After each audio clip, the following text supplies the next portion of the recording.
guess it's partially my fault. Good morning. I hope you're all doing well. Happy daytime to you. Sunday, whatever it is. My damn phone. It's my fault. I think it's partially my fault. I definitely put off an update for what feels like at least a year. My phone has been bugging me to update it forever, it feels like. Like, I want to say years. I don't know. I feel like every day it's like, hey, we have an update. And I'm like, no, thank you. And last night around like 8 p.m., it just decided to do it, but I didn't know. So it was just sitting there. And so my phone just didn't, like, it decided to go into update mode. And so I just didn't get any calls or messages all night long. And then no alarms because it was just sitting there. I didn't know. Oh, we're in BL. Are we? I could have swore I changed that. Thank you. Maybe I didn't press OK. Whoops. Anyways, morning. Hope you're all doing well. My phone betrayed me. I know. And the new UI is weird. It's actually an update that genuinely changed how my phone looks. And I don't like it.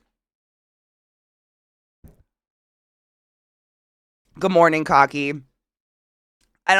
They did something. I don't know. It's because they came out with a new phone.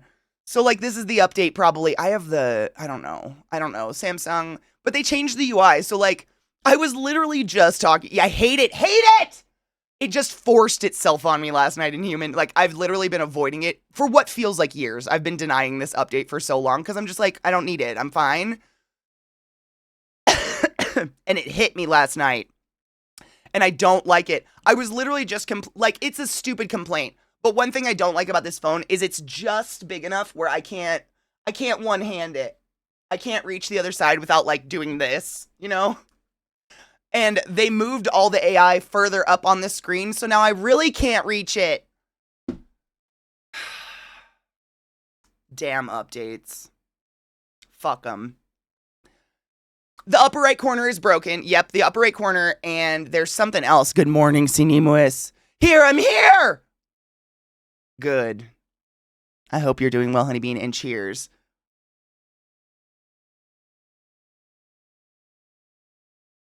Okay, so did everybody's phones force update last night? Am I not the only one? Is it like something that went out? Because I don't like that either.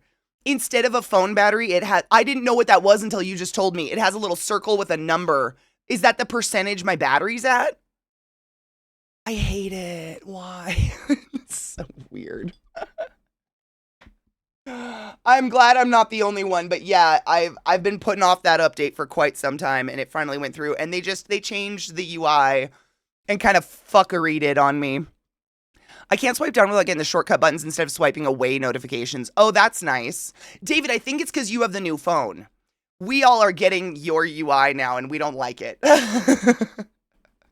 They forced the update on me last night when I wasn't paying attention, I guess, so then I just didn't know. It's okay. It's just different. Getting used to it sucks. I hate getting used to a new AI layout, but they move, like, I'm fine with you updating a phone and changing things, but they genuinely just moved everything. And you know, you get familiar with your phone, right? You know exactly how to get to your Blue Sky, your whatever, your apps. And now it's like my muscle memory is fucked up because they moved where the entire application sits on the phone. It's stupid little things. Let me tell you about brain tumors and interface updates. What's it? Tell us.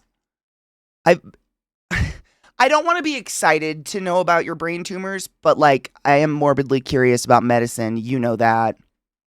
I don't like it, Quill. I don't like it. And it literally just turned my phone off all night long. Like, you know when your PC updates or whatever and you turn it on for the first time and it's like the blue welcome screen. I woke up this morning at 8:30. I normally wake up at 6:30, by the way. That's how I, like, go running and shit like that, so I might have too much energy today.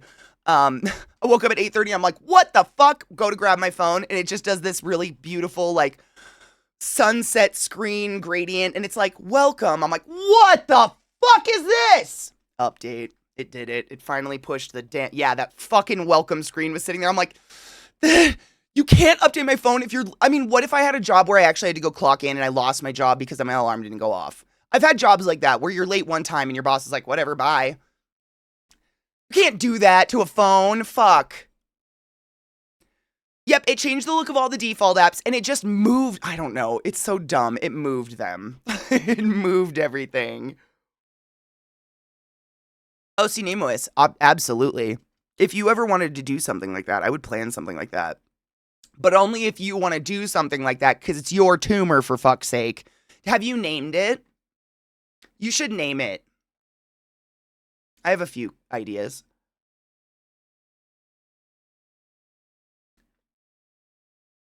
My GI tract and brain went charity pizza consequences, and my heart went see Nemois updates.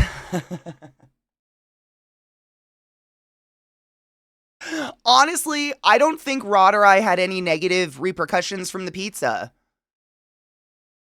I think we were fine, which is crazy. That's what we're naming it, tumor clusters, but you're not gonna like give it a name. We can call it tumor clusters. So this is the thing, Cinemus, like I know what kind of tumor you have. And I don't know if you remember this, because this was many, many years ago, but when Vissy came down with a brain tumor, the fuck, what I did was every cockroach that I fed to my tarantulas, we would say, fuck the chordoma. And that was the name of her tumor, was a chordoma tumor. And I would feed the roaches ceremoniously and say, fuck the that was like ceremoniously my chordomas. And so I've been calling my roaches your tumor names. But if you have like a name, I can call them the clusters. I 100% found a new pizza crust recipe. That was probably one of the most amazing like, I'm just so proud of that crust. I think everybody should make it. It's so rare to find any sort of bread recipe that you can do in one day without starting it at 6 a.m. Do you know what I'm saying? The vast majority of bread recipes, there's cheat bread recipes out there. There's lots of them where it's like, oh yeah, if you do this and this and this, it's going to rise faster. Or you do this and this and this, and you're going to get, whatever. But if you really like do the proofing, let it rest and whatever, you're going to get a better bread the next day. And the fact that we got that banging fucking focaccia deep dish Detroit style pizza crust, and it was all same day. Like that crust, I mean, we made it, it had to sit for 2 hours, and then you punched it down and 30 more minutes. So like, I mean, at most, that was a 3-hour bread. That's crazy. Cupcake. She's always with us. It's a cluster of glioblastoma on both hemispheres. Okay, I've been just calling them glioblastomas, but I'll call them clusters. Fuck it. It's witchcraft. That's what I'm saying. I'm just doing witchcraft. Good bread takes time. I've tried all the cheats. Like, there's some recipes that will, they claim, like, yes, it's in the food Discord. It's in our food Discord. The recipe is, right? For the crust. I believe it is. Let me check. Oh, I did not mean to open that app. Whoops. Honestly, Mish, I'd never made pizza crust before. I have no idea. Is that weird? I've gone to the store and bought pizza dough, like raw dough, and then rolled it out and made a pizza, but I've never made pizza dough in my life. I have no idea. When I made focaccia, it was like a 19-hour process. I have no idea. Well, exactly, Carson's like, I did that with cookies. Like, you guys know, cookies are my jam. That's my one thing that I'm constantly, like, playing with and experimenting with, is trying to make the perfect cookie. And for the longest fucking time, one of the things that, yes, it is, the Detroit pan-style pizza is in the food Discord. I will post a link in the chat for you guys. Forgot what I was saying. Oh, it died. Whatever.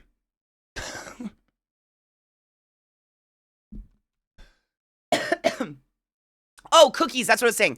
So for years, I've been reading these chocolate chip cookie recipes that are apparently legendary, that are like, oh, absolutely. Like, you need to let the cookie dough rest in the fridge or the freezer overnight or for multiple nights. And my brain is just like, why?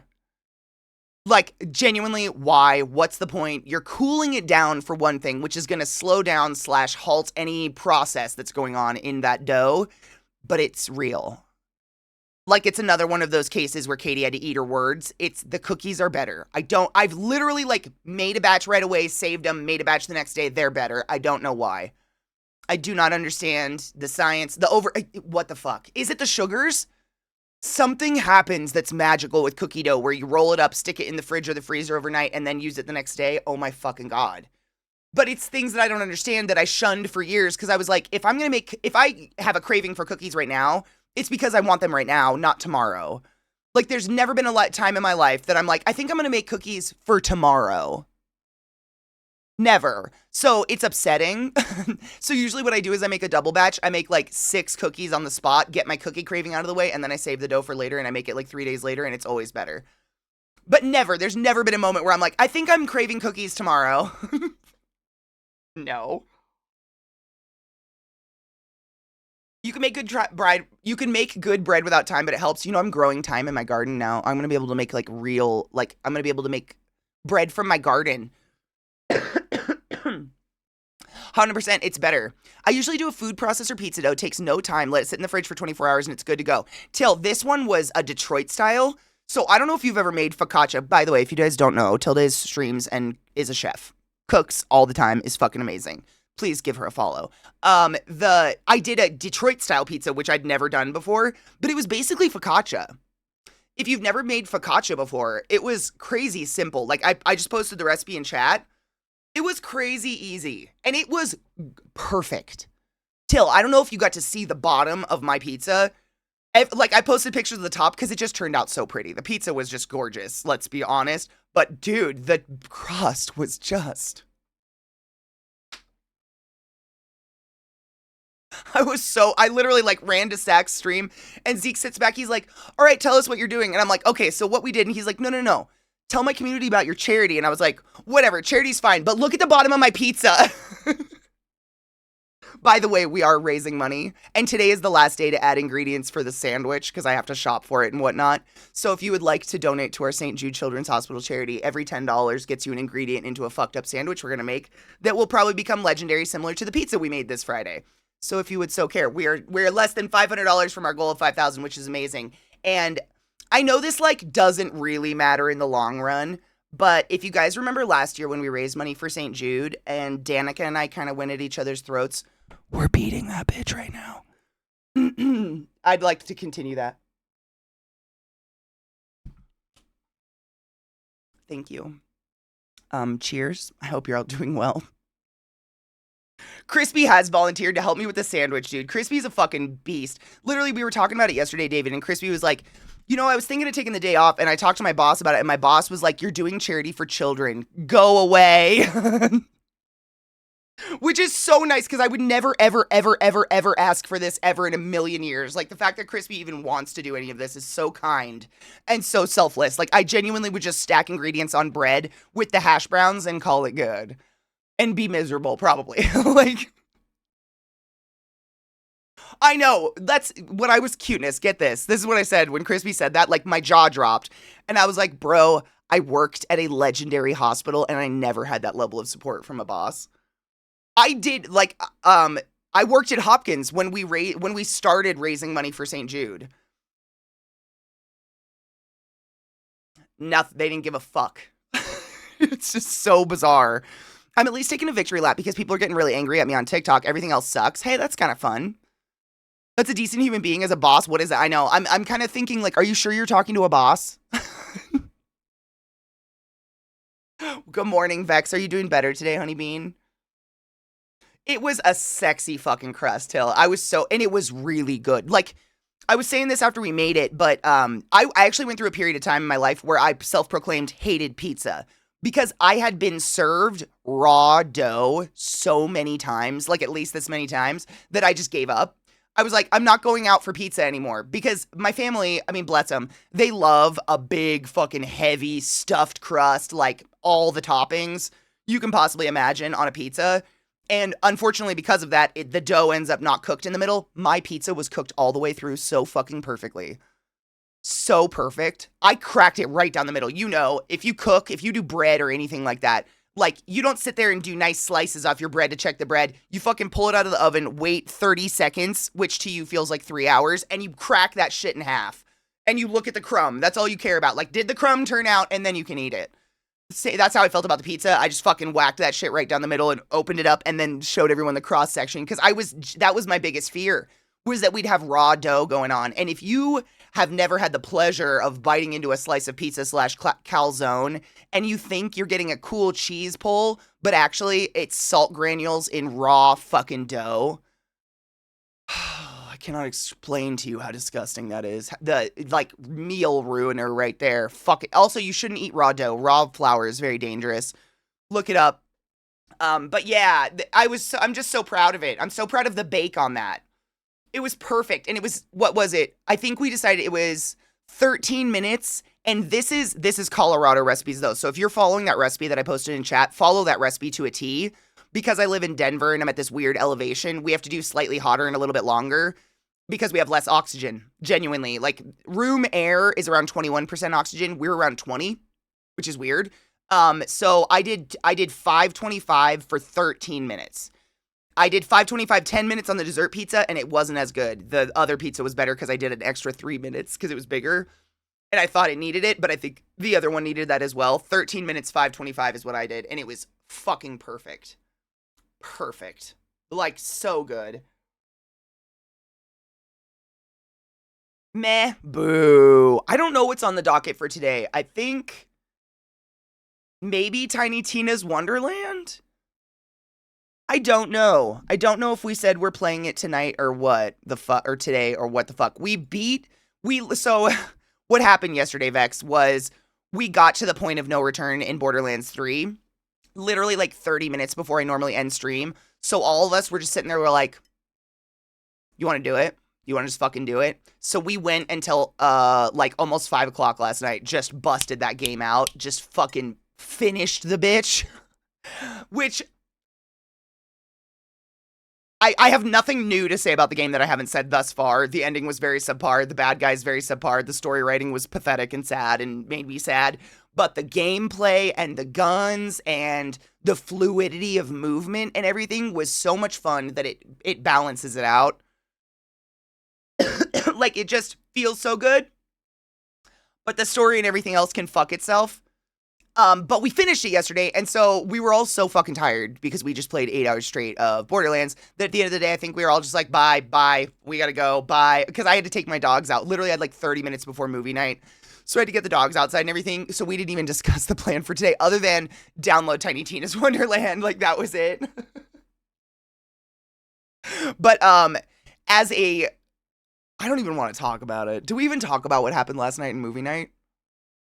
Side note, I heard, I didn't hear, I saw like 1 or 2 posts this morning that Eurovision went to shit. I don't know what the fuck happened there. If you guys know what happened, I don't want to see it. I don't really care about Eurovision that much, but like, what happened?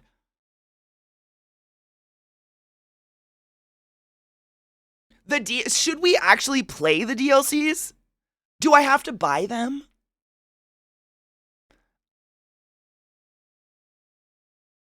I'm kind of currently in the middle of buying a bunch of weird ingredients for sandwiches and pizzas, so I'm a little strapped at the moment. Yeah, I want to skip it. I'm just curious what the fuck went down. Like, Glut, did you see any news about it? Apparently it was a catastrophe and something bad happened, but I have no idea. You're painting Karlak? Fuck yes. Oh, that's hot. What the fuck happened at movie night?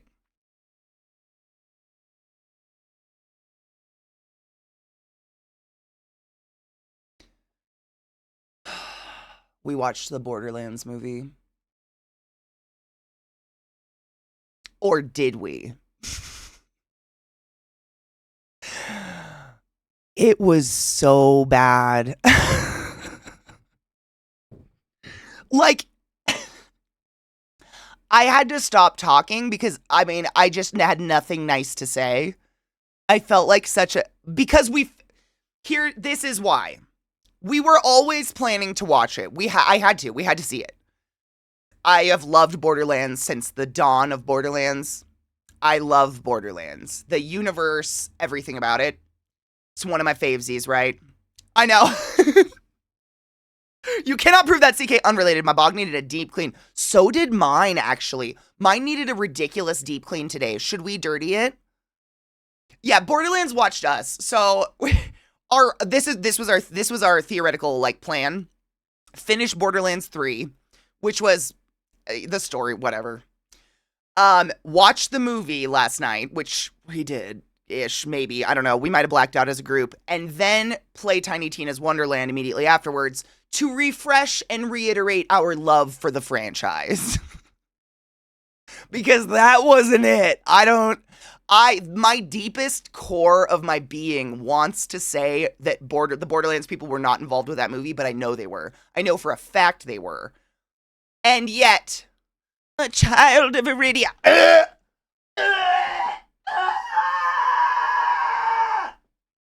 Don't waste your time. Don't waste your time. It's I Randy Pitchford, dude, what the fuck? Just a money grab. No, Bolt. Oh my god, it's so bad. I mean, so this is what I did to Zach last night. You're gonna have to use your imagination. So when Zeke asked me, can you tell me why it was bad? Like, what was bad about it? Zeke came out of work last night and he's like, can you explain it to me? And this is what I said. I said, all right, this is what I'm gonna do. Say you're at a bar and you order a beer, and I hand you this. Take a drink. And you take a drink. And I say, how does that taste? Is it beer? And you go, no. And I'm like, but you took it from me and you drank it. That's about as close the movie is to the game, and I don't know how else to explain that. There's not... Man, they couldn't even clean it up with a fun Tiny Tina. Like, I don't even know what to do. Talk about fucking snooze. It was a snooze fest, Bolt!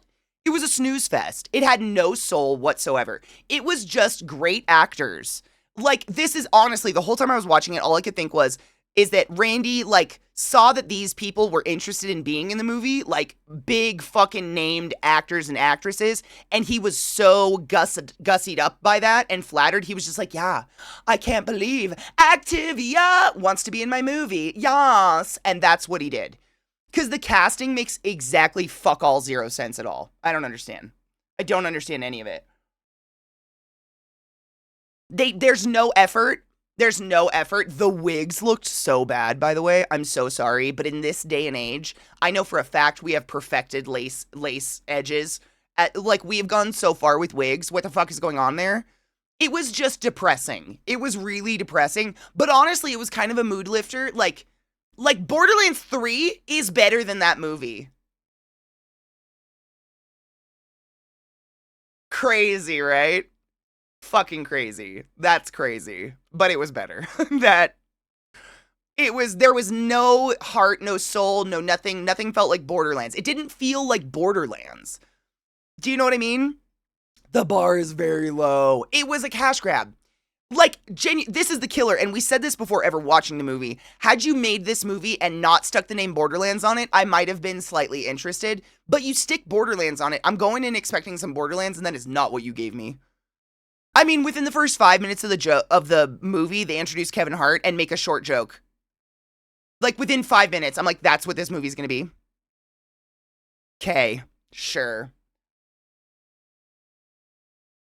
Literally, when amateur cosplayers do better at costuming than a Hollywood production, Dis could cosplay Lilith better than that movie did with her fucking eyes closed. And no hands. And it's a killer because, like, there's so many good actors and actresses in that movie. There's so many fucking good actors. It's just crazy. Like, I love all the actors in this movie. Like, I don't want to trash on them at all. It's just such a clear fucking weird... You know what it felt like? Oh my god, it felt like a bad dub. Or like a student made, a student made film of something. It kind of felt like that, but students who had never played Borderlands before in their entire life. Ever. Like, literally never. Nothing. There was some very slight attempts at comedy that failed super fucking hard. Like, have you ever tried to be around someone who really, really, really, really, really, really, really thinks they're funny and they want to make you laugh more than anything in their life and they won't stop? And everything in your being is just like, please, stop. You must shut the fuck up. And you can't, though, because that's what it felt like. Like, I just went, oh, stop it. Stop. Someone needed to be in that writer room who had an ounce of humor in their blood to be like, no, that wasn't it. Yeah, I've been in a Twitch chat. All right, Gleba, you drop funny shit in Twitch chat all the time, motherfucker. The amount of times you had me spit a drink physically on my keyboard. Do you know I literally have a thing of Lysol wipes right there because of you?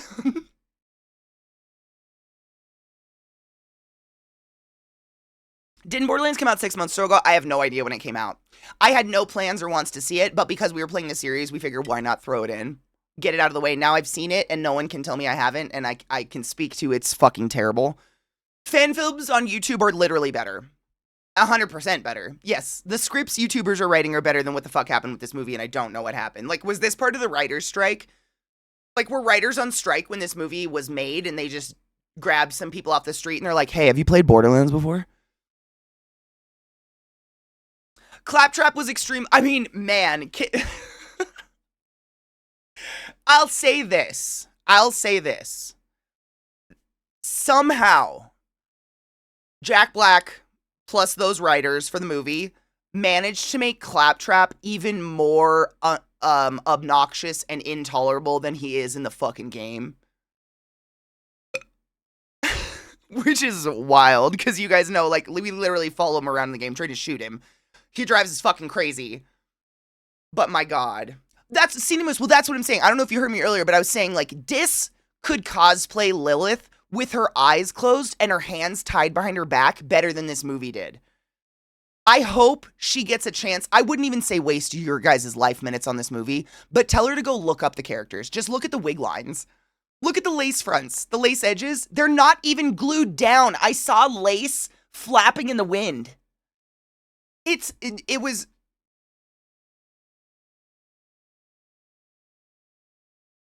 I'm so sorry, I just love the franchise, and they put exactly zero effort into that movie whatsoever. They do not care about their fans. At all. Like, for fuck.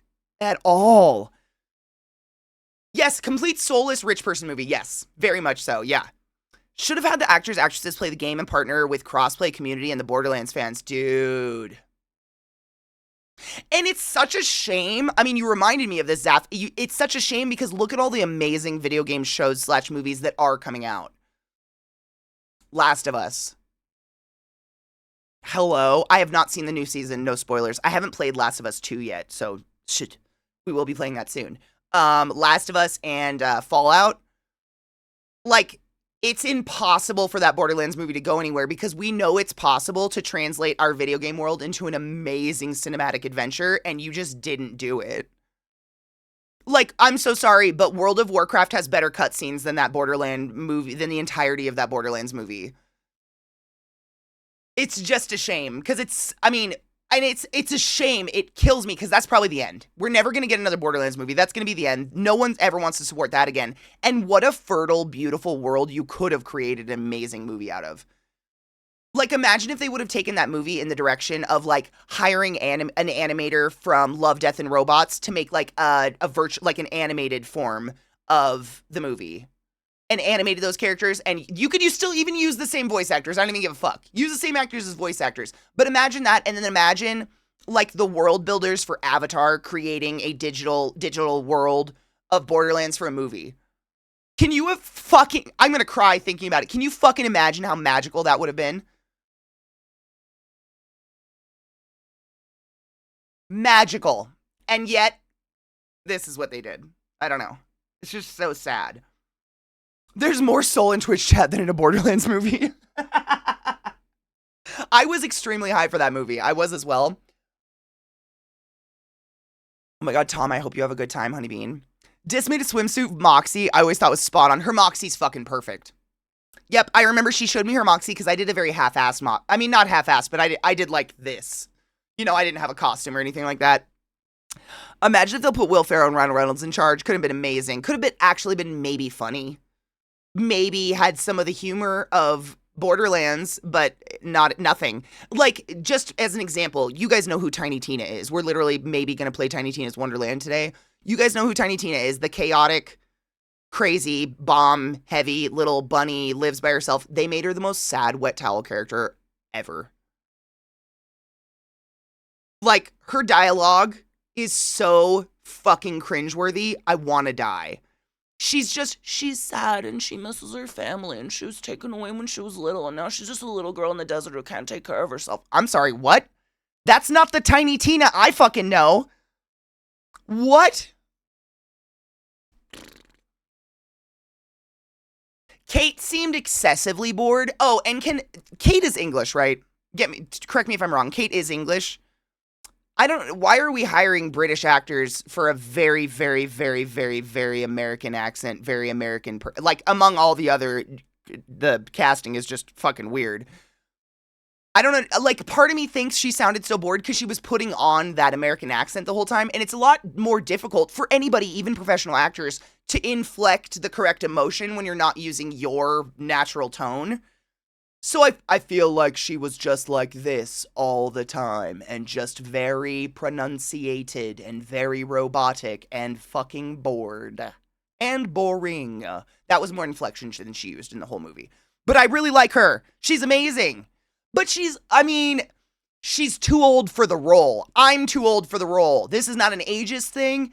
Lilith is like, what, 20? Lilith is a child. Like, most of these characters are young, real young. And so that kind of broke it right there. I'm too old for the role. Like, it doesn't take being super old to be too old for this role. The role is a very young person. I don't know, Kevin Hart's character, like, what the fuck there? That casting is almost a literal, like, that had to have been a purposeful joke. You literally hire one of the funniest short kings in comedy to play a stoic 6'5" non-speaking role, and then just wrote him as Kevin Hart. That's what you did. That's what you did. You just wrote Roland as Kevin Hart. That's what you did. Cool. The characters were old as shit, and I don't know why. I know. Well, Rod, that's what we like. Did we see this movie? I don't know. What is she in BL1, though, which is what the movie's based on? 23. Lilith was 23 in BL1.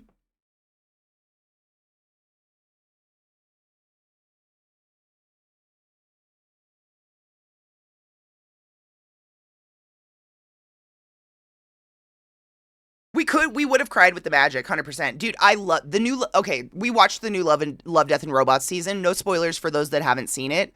You can look up the, like, the name list or whatever. Episode 1 was so sad. I'm so sorry, but, like, what a wet towel opening to a season of Love, Death, and Robots. Like, Red Hot Chili Peppers and their problematic nature aside, it was just, okay. Why did we do that? Sure, but the rest was great. I really enjoyed it.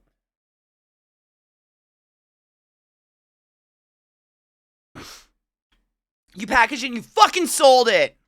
The Borderlands movie felt like Randy Pitchford just using his leverage to grab a cast he wanted to interact with to make him feel special. I said the same thing, Tetch.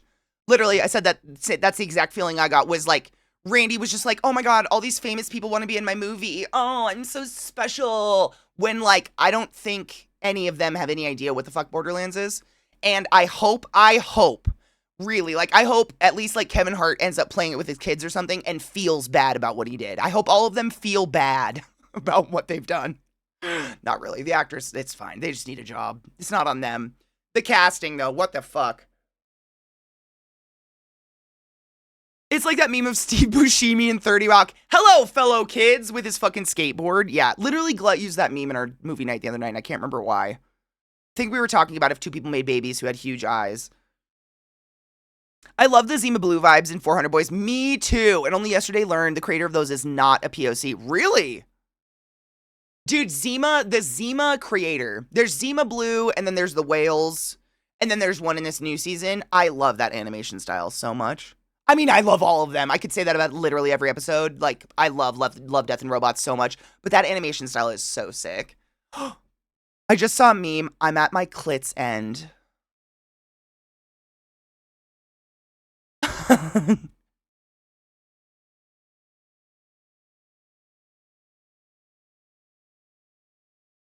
I'm gonna use that. That's pretty fucking magical. I am at my clit's end with you.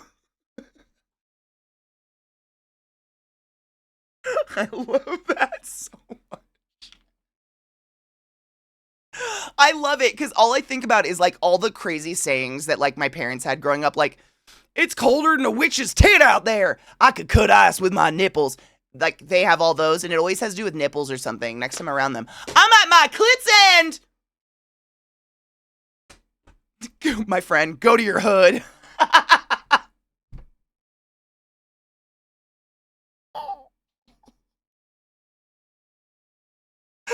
Yes, Cocky just found a meme that said, and I quote, I am at my clit's end.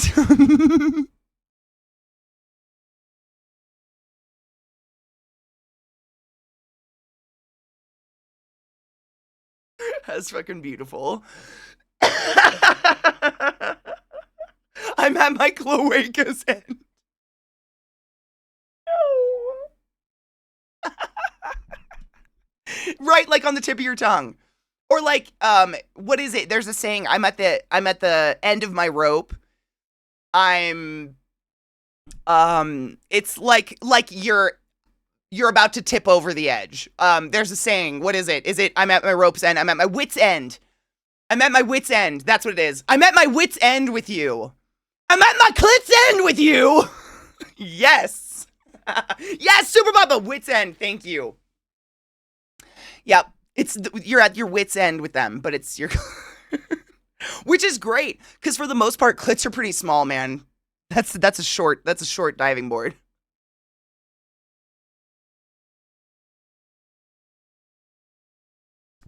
Beautiful. I'm at the tip of my penis with you right now. Please say that out loud to somebody. I would die.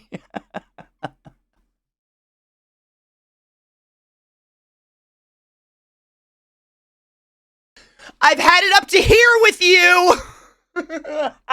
No. Katie, stop. I have to get high. This is what happens when I'm sober too long. Cheers. It's 10 a.m. Who is she?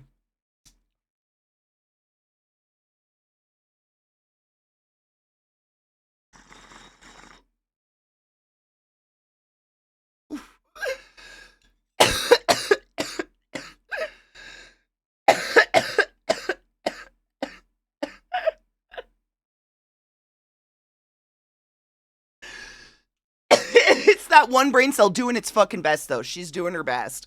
Instead of tongue-tied, you're making me fallopian tied. What can you do with that with testicle torsion? I'm so sorry for those that have balls. Instead of panties in a twist. Looks like someone's got their scrot in a twist. By the way, I saw someone post on Blue Sky this morning, just a random question. I don't even remember who asked it. Why do balls have that seam down the middle? That's where your pussy should have been if you were lucky enough.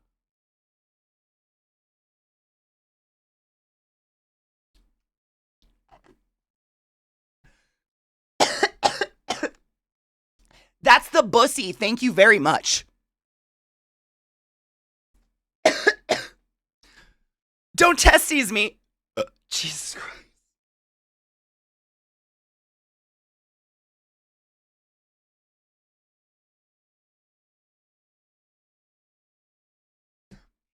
It's the, where is it? Is it? Because sweet vanilla bitches don't get sternum tattoos.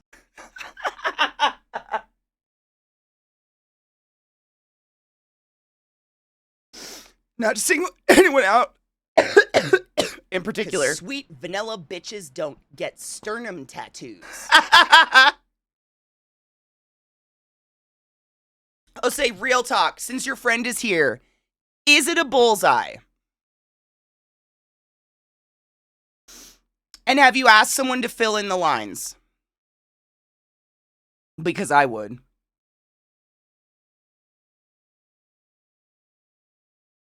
That's where your labs went, and then your ovaries dropped inside of them and decided to be testicles instead.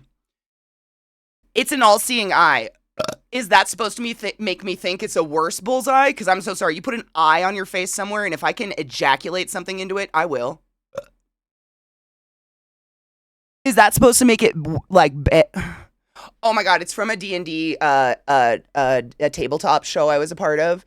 It says, "Whom saved whomst and it's a goat. His name is Twig. He is filled with the effervescent screams. Not a joke. His mind is filled with the effervescent screams of everyone who has ever died ever in the history of the earth. Cult of Twig.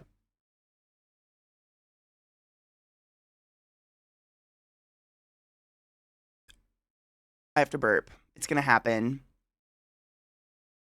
Screwed off, dude! Jesus. Sweet vanilla bitches don't have sternum tattoos. That's just facts.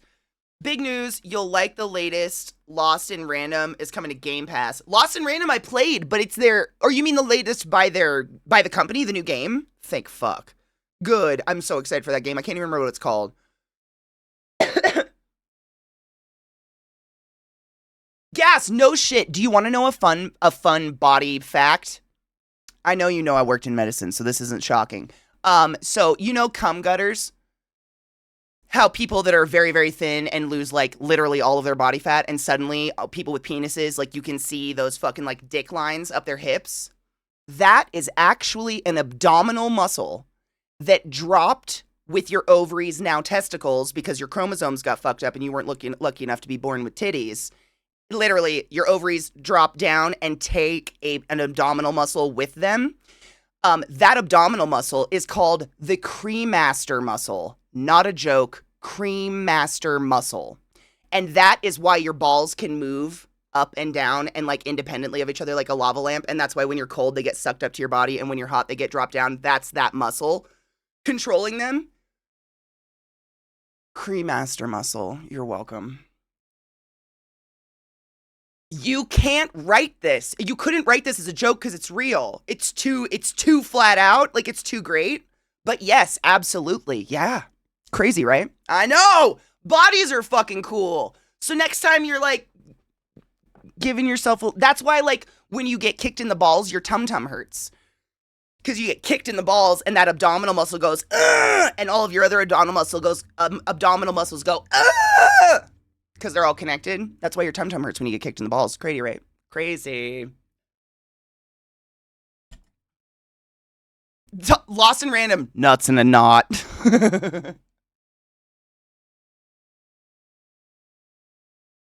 Oh, Midnight Walk. So that one's coming on June. I didn't know that was them. That one's coming on June 17th. I'm writing that down because that's anything I don't have to spend additional money on. I already have Game Pass, so why not?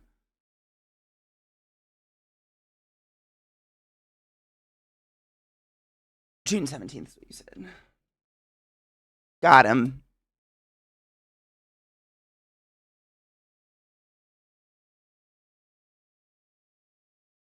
Oh, it's not coming to Game Pass. Oh, I thought that's what David said. Oh, boo. Just kidding. Well, I wrote it down anyways. I'm going to play that game regardless. Oh, Lost in Random. I already played that. We played the fuck out of that. That's a really good game, though. If you guys haven't played Lost in Random, stunning game. My God. It's claymation again. It's like claymation kind of stop motion, but it felt like living in a Tim Burton world. And I didn't want the game to end. It was one of those games where I could have just, like, kind of lived in it. You know? I'm gonna play Doom. That's on my list. That's on our purge list. Oh, yes. I'm very excited for Doom. I have a Doom special collection figure somewhere around here that has, like, a base that lights up and goes, like fire or something. It's like one of the ghouls. It's pretty cool. I have no idea where it is, though. Somewhere.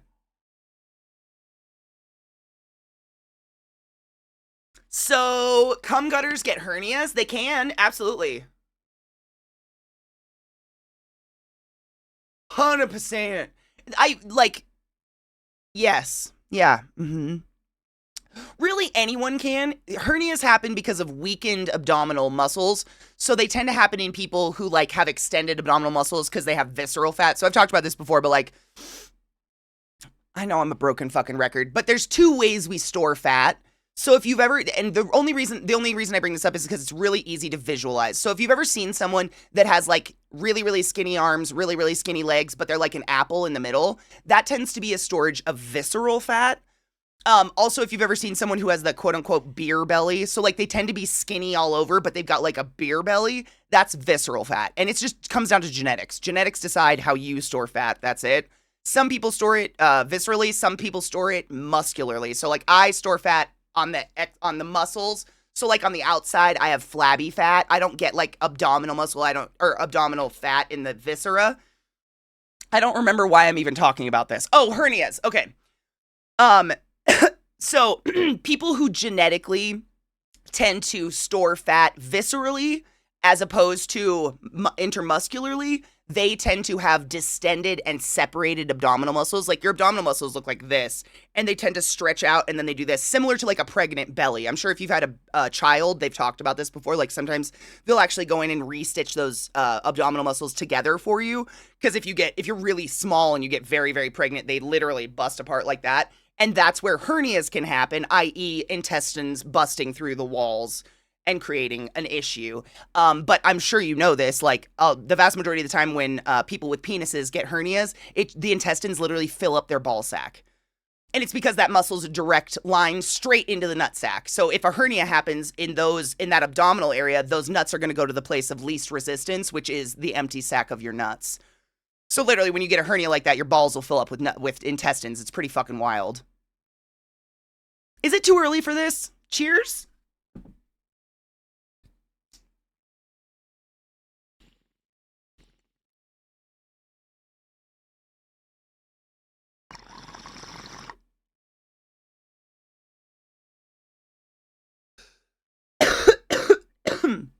Cheers. Oh, you had one? Oh my god, what did it feel like? Ouch, ouch, ouch, ouch, ouch. Oh, I get such, I've seen them before, I've never had one. My empathy for that shit. Oh, did you have to get surgery for it? It was just a small amount of fat that came through the abdominal wall. You're very lucky. That's a more minor hernia. Those are a lot easier to fix. When your intestines move, because you guys know, basically, like, your intestines are connected via this material. I say you guys know because I feel like a broken record when I talk about this stuff. Please tell me to shut the fuck up. 7 minutes till 4:20, by the way. But your intestines aren't just free-flowing in you like worms or something. They're in a very specific organization, and they're actually attached to the back of your thoracic cavity via a material called mesentery. And so in order for intestines to like be able to fill up your balls, that's going to be pulling on that abdominal wall in the back of your body. But it literally has to be like, you have to have some extreme intra-abdominal pressure for that to occur. It usually happens under duress, like someone lifting heavy weights or lifting something. Usually it's lifting something, unfortunately, like that abdominal, and the pressure just busts through. I'm sorry to do that. I'm sorry. My empathy is just like unmanageable. I just can't even fathom being there. Like, ouch, ouch.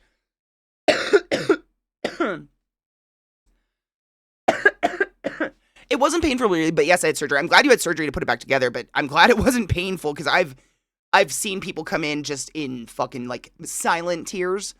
You know, like that existential ache pain where you just can't do anything about it. They can't, and so they just come in and you just see tears running down and they're just shaking. That's...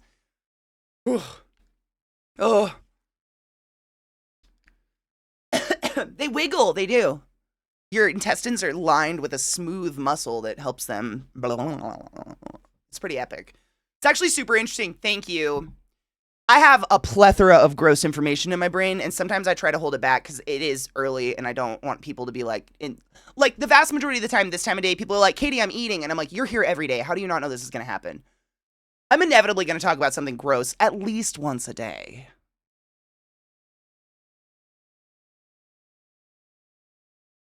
Where was it, Cinemus? My mom had a lipoma in her arm for years, and they just didn't remove it because they said it had no effect on her body, like it wasn't hurting her or anything. But it made it look like she had just one really epic gun. Like if she flexed this arm, she just had this crazy bicep, but it was actually a lipoma. And I actually think she had some taken out of her tits, too. They have a gel now that has pain meds in it that they put over the mesh area and it applies pain meds to the area. Oh, my God. So you don't have to take, That's awesome. So you don't have to take fucking narcs. That's really nice. Just not having to put your stomach through the process of digesting painkillers is always the best option. Your stomach is a sensitive area, man, and pills fuck it up. They have this gel now that has pain meds in it, and they put it over the mesh area. Man, I'm going to have to look that up. That sounds fucking awesome. The more hernia you get at the same spot, the harder it is to fix. The issues get weaker every time. Yes. Yep. Core strength is important. I had to really learn... Dude, Like, where was it? Do you remember where it was? Gross here? Never. Always. Always gross here. Trust me, at Summit, I was like, that's some rad info. I had no idea. I'm glad because, man, I feel like I'm that person that, like, I feel like there's a timer on me in public where I think about it afterwards, obviously. Where, like, when I'm out doing things amongst the people, friends, whatever, like, I have a timer. I have a couple hours where I can be normal. Mask. I don't know. I don't want to put it that way because I'm not, like, consciously doing it. But after that is up, it's up. And I'm out. Like, this is just 100% me at this point because the anxiety's off the charts. And so I just start to spit shit. But it's just, like, so much medical gross. So much medical gross. Gas, have we ever told you about the anal railgun? Have you heard about anal railgun yet?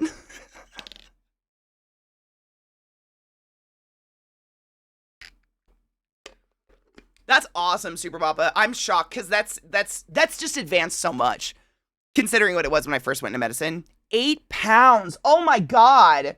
Shut up. 8 pounds of my lower abdomen made my left butt cheek big. You had one extra butt cheek. You had like an extra large fucking cheek. You had cake. You had half a cake. That's fucking awesome. I'm glad you got it removed, but that's awesome. I had a hernia as a kid that I got surgery for. I think I mostly had some discomfort from moving around, but it wasn't bad. Yeah, it shouldn't be. It shouldn't be bad. The only reason it would be bad is if they had to stitch the muscles back together, and any kind of, like, obviously using your core when you have stitches in them, that's gonna hurt. Just like heat stroke stress, once you get it, it's easier to get it after it happens, very, very much so. Yep, sunburns are the same. Anal railgun. Cliff notes. Patient survived with extreme injuries. Long story short, a patient presents to the hospital for an MRI, a magnetic resonance image. Right? We know what a fucking MRI is. I think a lot of us here have had an MRI. And I'm sure if you've had one or you've probably heard about them, you've probably seen videos online of like the big weird circle thing with a bed that slides into it and it would be MRIing your head or something like that. But someone will bring metal in the room, like a desk, and that desk will fly across the room and bend in half around this machine because it's literally a giant magnet. Like, that is how it's taking these images inside of you.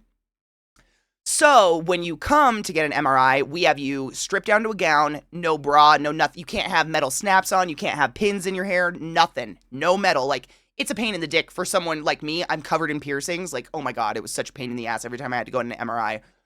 Pull everything out of my body because it will pull out of your body, right? So the MRI is on all the time. We know that. It's on all the time. So, like, I can go into that room with pins in my hair, and a pin could fly out of my hair. But if it's not actively taking an image, it's not near the strength. It's just kind of a low hum.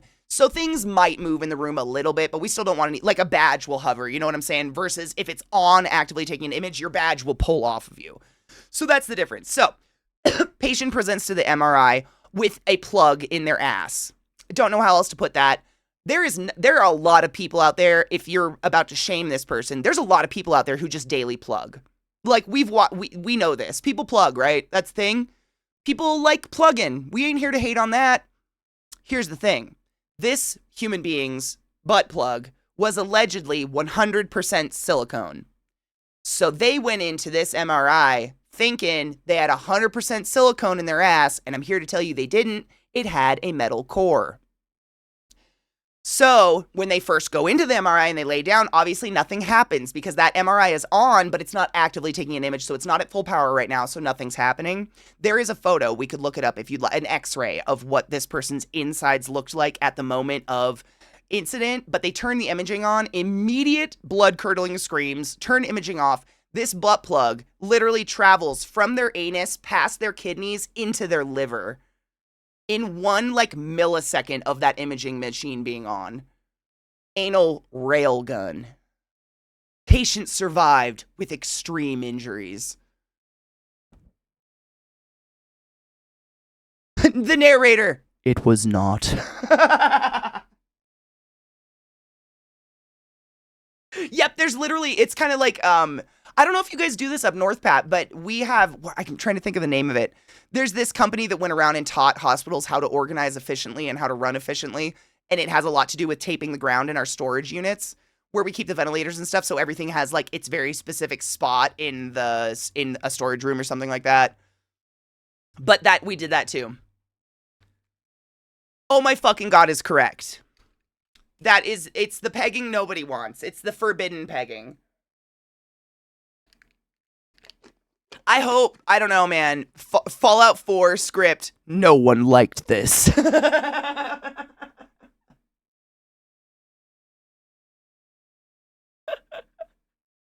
But have you checked your butthole? Oh my God, they need to play that for MRIs. I mean, it's sad. I hope that person's okay in the long run. But shit like that happens. Because, like, as much as we know people normally plug, like, I'm not going to check your butt before I put you through the MRI. It's, you know, like, if I see a necklace on you, I'll be like, hey, can you take your necklace off? Like, we're going into a magnetic room and it could, like, you know, on you. I'm not looking in your butthole, though, so I have no idea. I didn't follow up on it. I don't know if they died later. Honestly, looking at the injury, I don't think they would need to die. Like, we're just thinking of the x-ray I've seen much worse happen to a human body than just like a rubber plug poking you in the liver. You can survive with only like 7% of your liver. It will literally regenerate itself. And it didn't puncture the kidneys. Like, the only issue I can see here is it did go through the intestinal wall. So we need to go in there and either patch that up or remove that chunk of intestine and pull some intestine down and connect them back together. And he might have a coli bag for a while. But other than that, that wasn't, it didn't, it was, and maybe if it clipped his aorta or something, but I didn't see any of that in the imaging.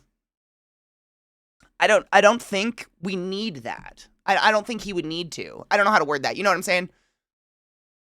The end of the report that I read said he survived with crazy ass injuries, which no pun intended on crazy ass. Oh my God, happy 420. How did we? We were even on the countdown.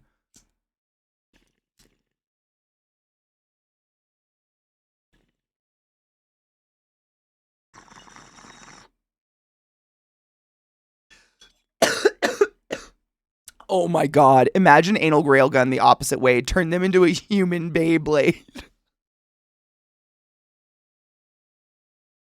I haven't thought about Beyblades in a hot minute.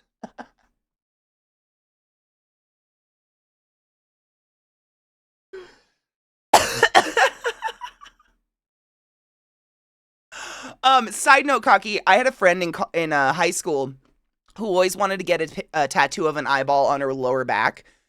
Because obviously lower back tattoos were the shit when we were in school, but also so when someone's fucking her from behind, they have something to look into. Or aim for. That's things we talked about in high school. I wish that was a joke. It's super not.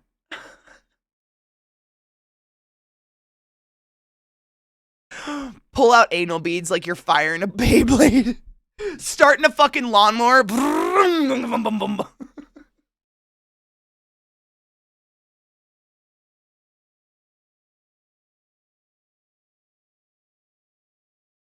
I hate this. That's when you pull the beads out like, starting a lawnmower! Shut up, glut! There's that brain cell. She's doing her best today.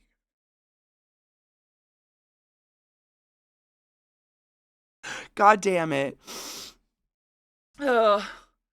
High school memories unlocked, dude. At the time, I can remember this. I think I was like 16. We were sitting around like, what's your first tattoo gonna be? Well, it's gonna be this. What's yours? An eyeball on my lower back. So when I'm getting fucked, someone has something to look at.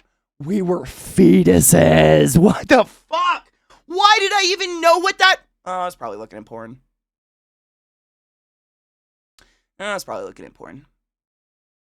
Like, yeah. That brain cell's really making its rounds lately. It did it a couple times the other night in movie night too. It's pretty wild. She's doing her best. I think it's because I slept extra and didn't get to work out this morning, so she like has energy. I saw a lower back tattoo once that had the words "Lucky You." That is a tattoo I would have got at 16. You want to know what I wanted as my first tattoo? Like during this conversation. So my friend was like, this is what I want to get an eyeball on my lower back so someone has something to aim at and or look into when they're fucking me from behind. I wanted to get a tie-dye pot leaf. I don't have that, and I'm glad I don't. But I thought that was the coolest thing ever. And at that time, like, the idea of tattooing tie-dye, I don't even think was a concept. Like, none of this watercolored tattoo had any bearing yet. And I was like, oh my God, just like a pot leaf, but like tie-dye in it. Weed's been a lifelong love of mine. I mean, honestly, I don't think I've loved, nothing like weed. You've always been there for me, bitch. Thank you for that. I appreciate you. Maybe I will get that one day. It's just like a tribute to high school Katie and her loves. 1 foot on the ass cheek for support. 100%. You would have to. You would have to. Right? It was, I mean, these were our child. And then our first tattoos we got were no better. I mean, God, tell me if you have a good first tattoo. My tattoo, I designed myself. It's on my hip. I could probably show it to you without showing off things that'll get me in trouble. But it's basically a white rose with orange burnt tips. It does not look that way at all. It looks like an orange and blue rose on my hip with like 2 black lines coming off of it, kind of tribally looking. And the girl that I went with got a tattoo. I'm no exaggeration. She literally got a butterfly, like a tribal butterfly sticker, holographic sticker out of a gumball machine, brought that to the tattoo parlor and was like, will you please tattoo this on my hip? So they literally tattooed that on her hip. And then the other girl we went with got a Celtic cross tattooed on her hip. Can you tell where tattoos were popular during my era? It was the hip.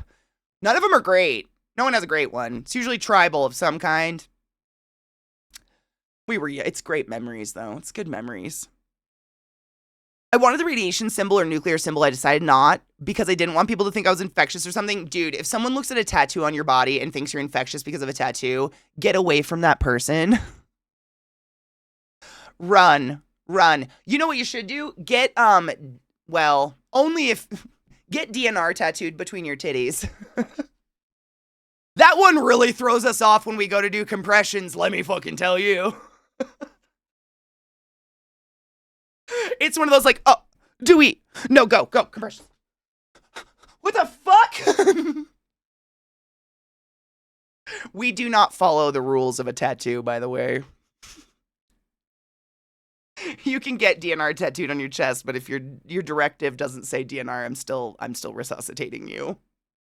Right on that tattoo. I'm so sorry. Mute cute, Katie? Meet cute thing. Designed my tattoo over a decade. Oh. Before we started dating? Oh, that's fucking cute. That is super meet cute. I love that. That's adorable. Were you already liking her though? Was this one of those like, I'm gonna ask that cute girl over there to design me a tattoo? And then you just happen to slip and get married?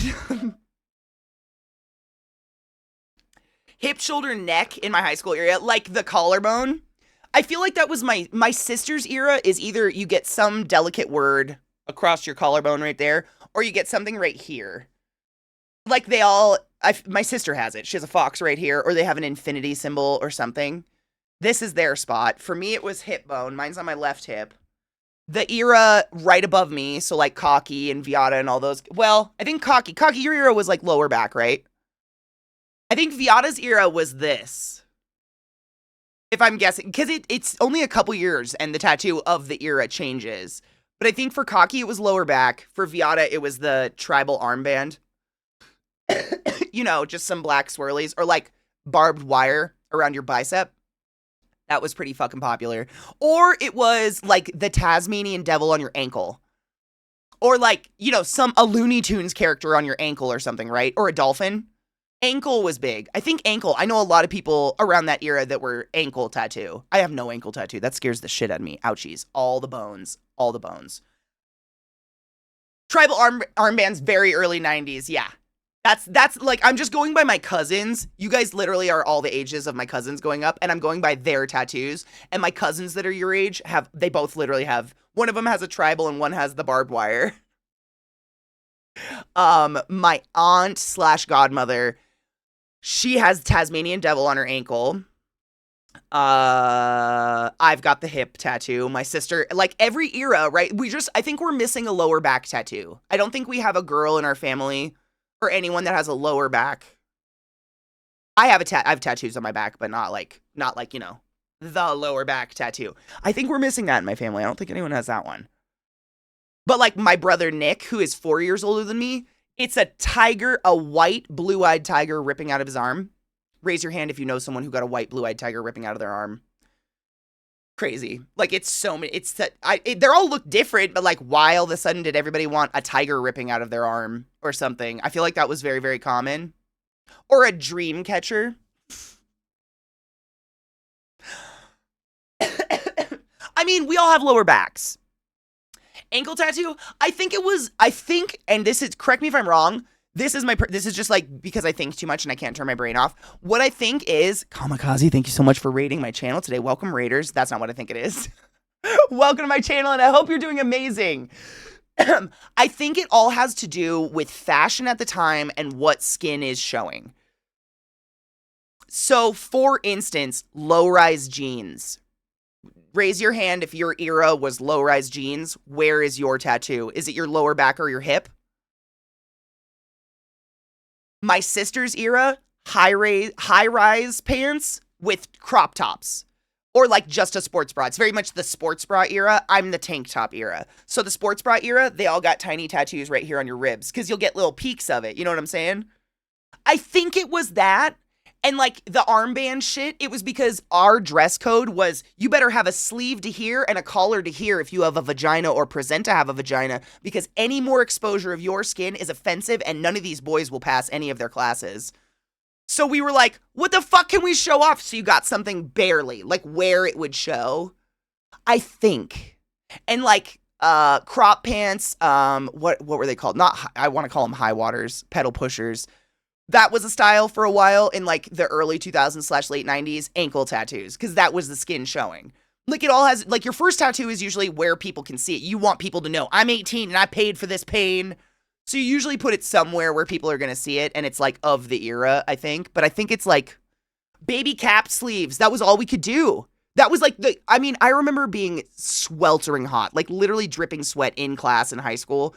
And I'd want to take my sweater off. I could not because I was wearing a tank top underneath. And God forbid someone saw my arms. I was just an offensive creature. But the boys could wear t-shirts that they ripped the sleeves off of all the way down to here. So the shirt bunches up in the middle. So it's just man teats.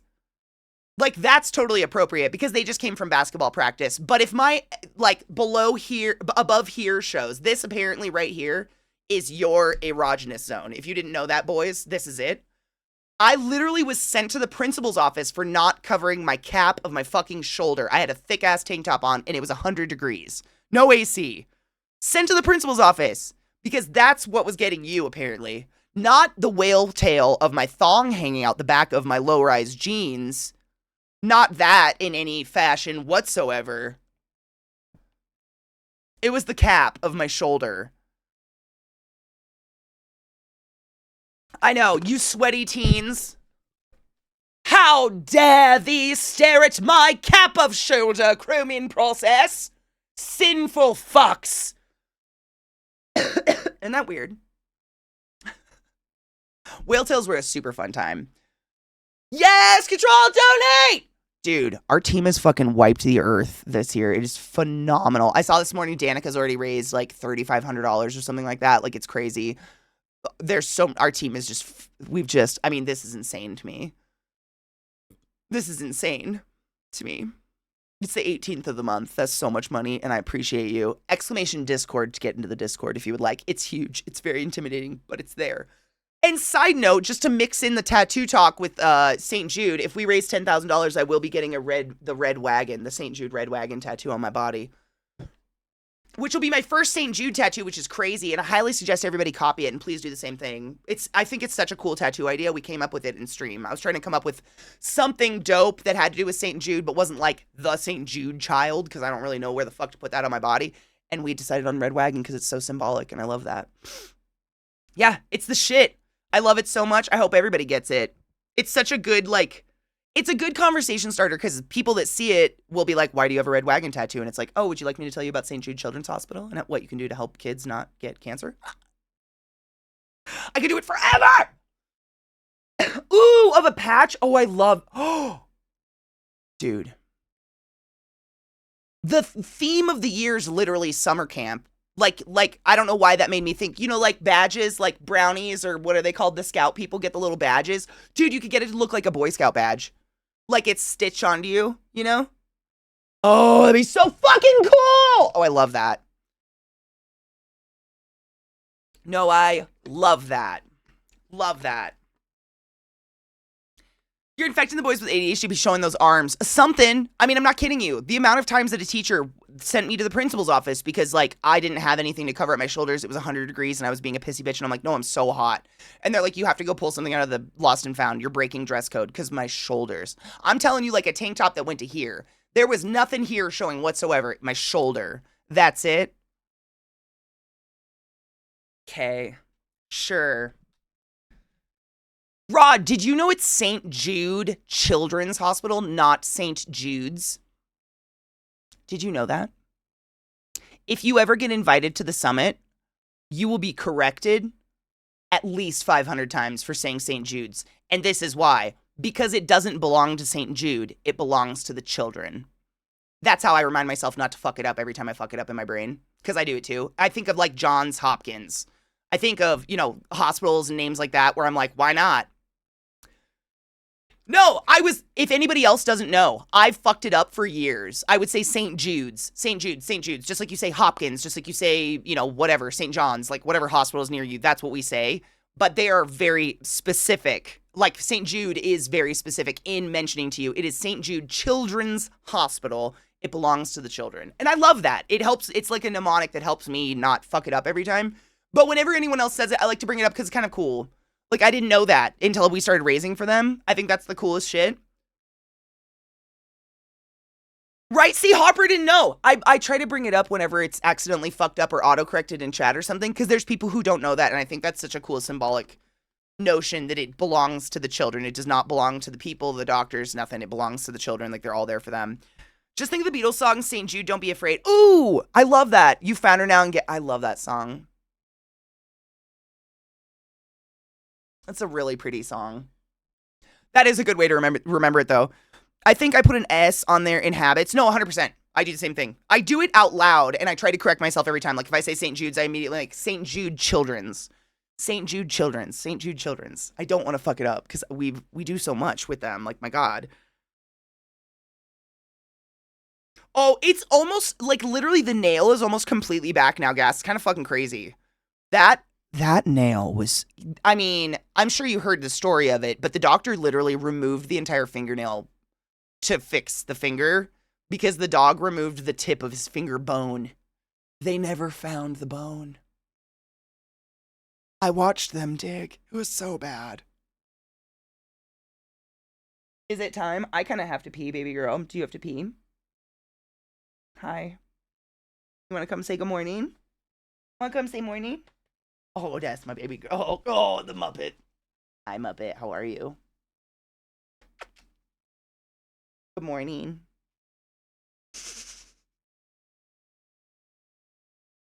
She felt your presence. These are getting trimmed tomorrow. These talons, my God. Why don't your talons wear down like your brother's? They're so crazy. Crazy talons, Miss Ma'am. We're getting groomed tomorrow first thing in the morning. I'm very excited. Give her 4K a kiss. I gave her 10. What? Oh, something's happening down the hall. He literally, I told chat that yesterday, Rod, he sat with his nose in the fence, like between the gate and the fence, like that, all night. And they so now because you've been here, they think you've stayed the night. So every morning when we come walking down the hall, they do this thing, and it's so self-taught, it's so weird, but they can tell if someone's in a room by the sound the doorknob makes off of their nose. Like, they know, I don't know, the echo, it's different or whatever, but every morning we get up and we walk down the hall, they nose the spare room's doorknob and sit there for a second and then continue and get sad. It's real weird. My dogs are too smart for their own good. Poodles are psychos. But they're still, yeah. It's very sad. It's less than a week now, though, guys. Don't worry. They just have the longing for the pack. Dude, for real, Bobo. I mean, it's like, seriously, like when Rod and I took breaks, we went outside with the dogs and we were just standing in the yard watching Trick and Zelda play. And like Lilith is just, she just wants to hang out with the people. Like she just stands with us. She's like the older sibling in a family of siblings. That's what we were saying. Like she's too cool. Like she wants to hang out with the adults, and every once in a while she'll like trot over and like kind of play and then be like, whatever, I'm embarrassed. And then she comes back and sits with us while Trick and Lilith just roll and play. And it's so much fun to watch them have a good time because they're like the same speed. The commune, I mean, I call it the witch house because commune sounds like it's going to turn into a cult and not a cult. She referees, exactly. I'm going to get going. Go. My local game store, for those that may not know, is doing an event for me. For me today, yes. That 10 or 15% of sales will be donated to my campaign. Oh my gosh, which is for St. Jude. Please follow Gasdog and go fucking help out St. Jude. That's awesome. TLDR, I'm going to go play some Warhammer MTG and any other tabletop BS. Dude, have a fucking blast. Have the best time ever. Seriously, you're going to have a fucking dope time. Thank you for raising money for St. Jude. I appreciate you. I always thought commune was like a communion of just people, like-minded people coming together. Coven. Much easier. Yes. I don't know, though. It's a community, yeah. Just a community. A community, like, we have, this is my mystical, my like, future plans where I plan to, like, die, is I'm gonna buy a chunk of land somewhere. Sometime. And we're gonna build, like, this giant hut in the middle of it. And then there's gonna be spokes coming off of the giant hut into the woods. There will be thick forests for specific reasons. And at the end of those spokes, there will be the members of the commune. But those spokes will go out far enough into the woods that if you are in your particular home, not the center hut, you will have no cognizance of literally anyone else within your general vicinity. The woods will be too thick and you will not be seen, so you can smoke a cigarette or drink your coffee with your titties out on your porch first thing in the morning, and it's to no one's avail. You know what I'm saying? That's the fucking dream. But then we have the central hut, which is like the smoke pit and the pizza oven and all the fun places and the place where we can all come to join and hang out when we want, if we want, but no hurt feelings if we need to follow our spoke home and go be alone for a while. That is like our special area. And then you have the middle area. This is my dream, my long shot dream. Because I love my friends and I love my people. I hate like where like living in a neighborhood is that I don't have the option to not see people. If I go outside at any point of the day, at any time of the day, there are people. And I hate that. And it makes me sound like I hate people, and I don't hate people. I just want to make the conscious choice to see people when I see them. I hate that people are just thrust upon me all the time. So the idea of having your own fucking spoke out into the woods where no one can see you and you really don't even have a fucking sense of neighbors. But if you follow your spoke into the central area, all of a sudden you're very cognizant of all the different people that are living in that area. And you have the choice to go be social and hang out. But you don't have to at any given time. But it's not like those people are so far away that you can't go socialize. It's not like, you know what I'm saying? It's a dream. It's a dream. Good morning, Viata, my love. I hope you're doing well. I've been trying to say hi for 2 minutes, but Twitch chat kept blinking and my chat disappears while typing it. What the fuck? Hi, good morning. I hope you're doing well.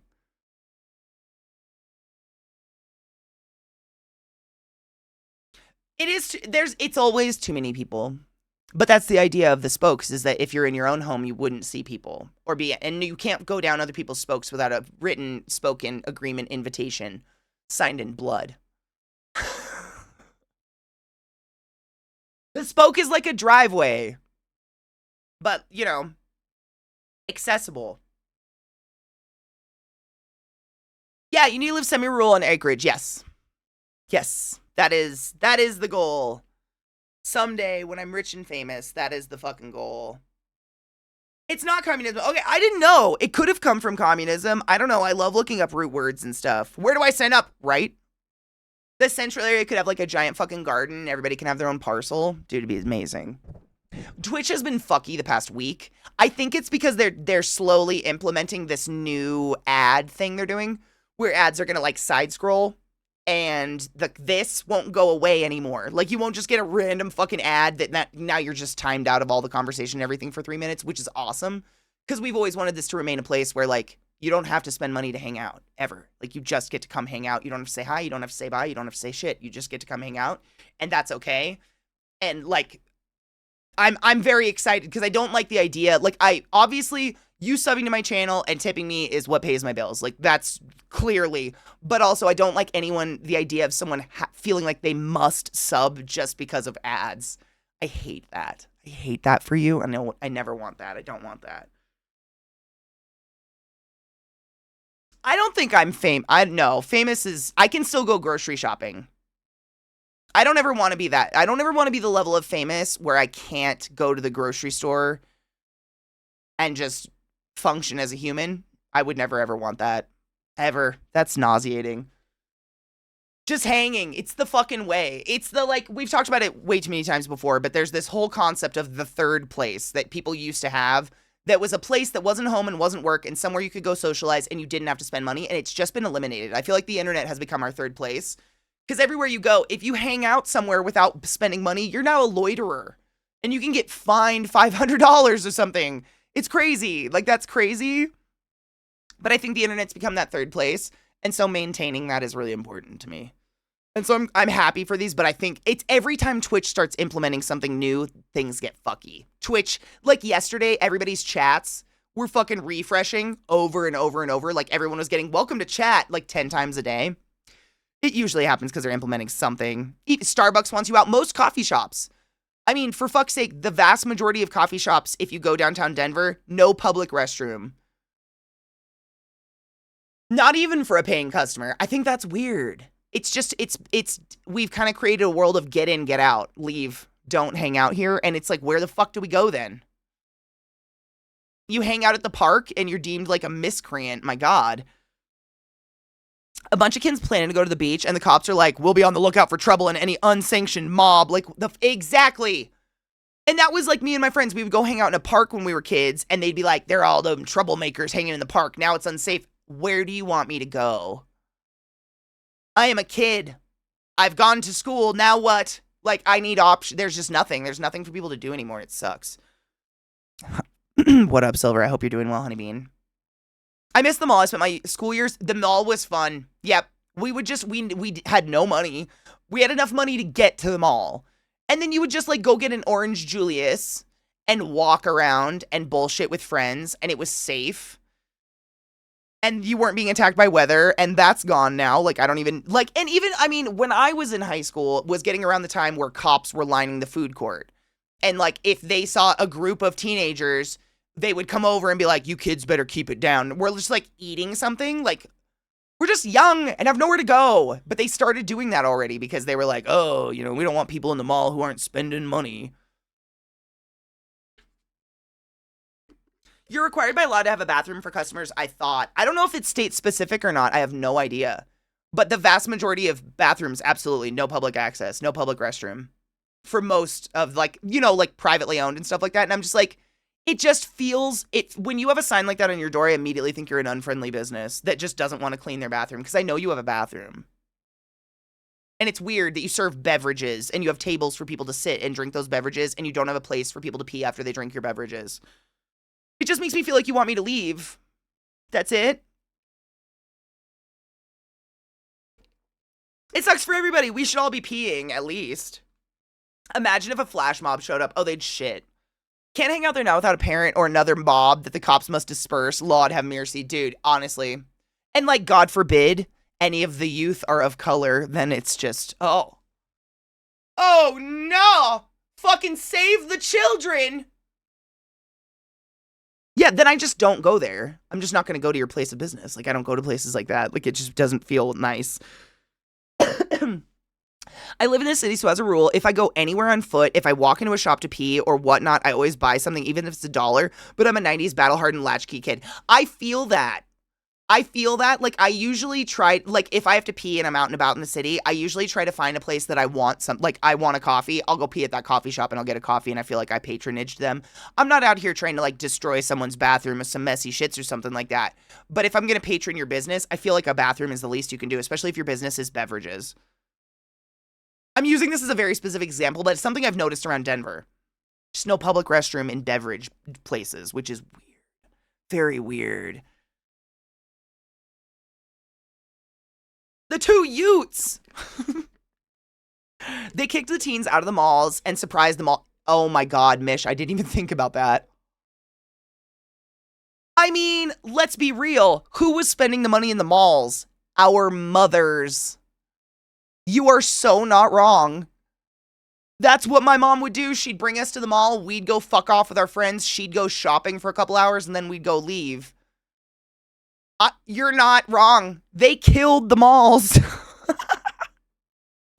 I never even thought about that. That's crazy. Tip, walk with a cane and wear sunglasses. They let you go anywhere. Senimus, however, told you the story of how my mom pretended to be blind to get into to get into Versailles with a dog. Side note, she's not blind and she doesn't have a dog.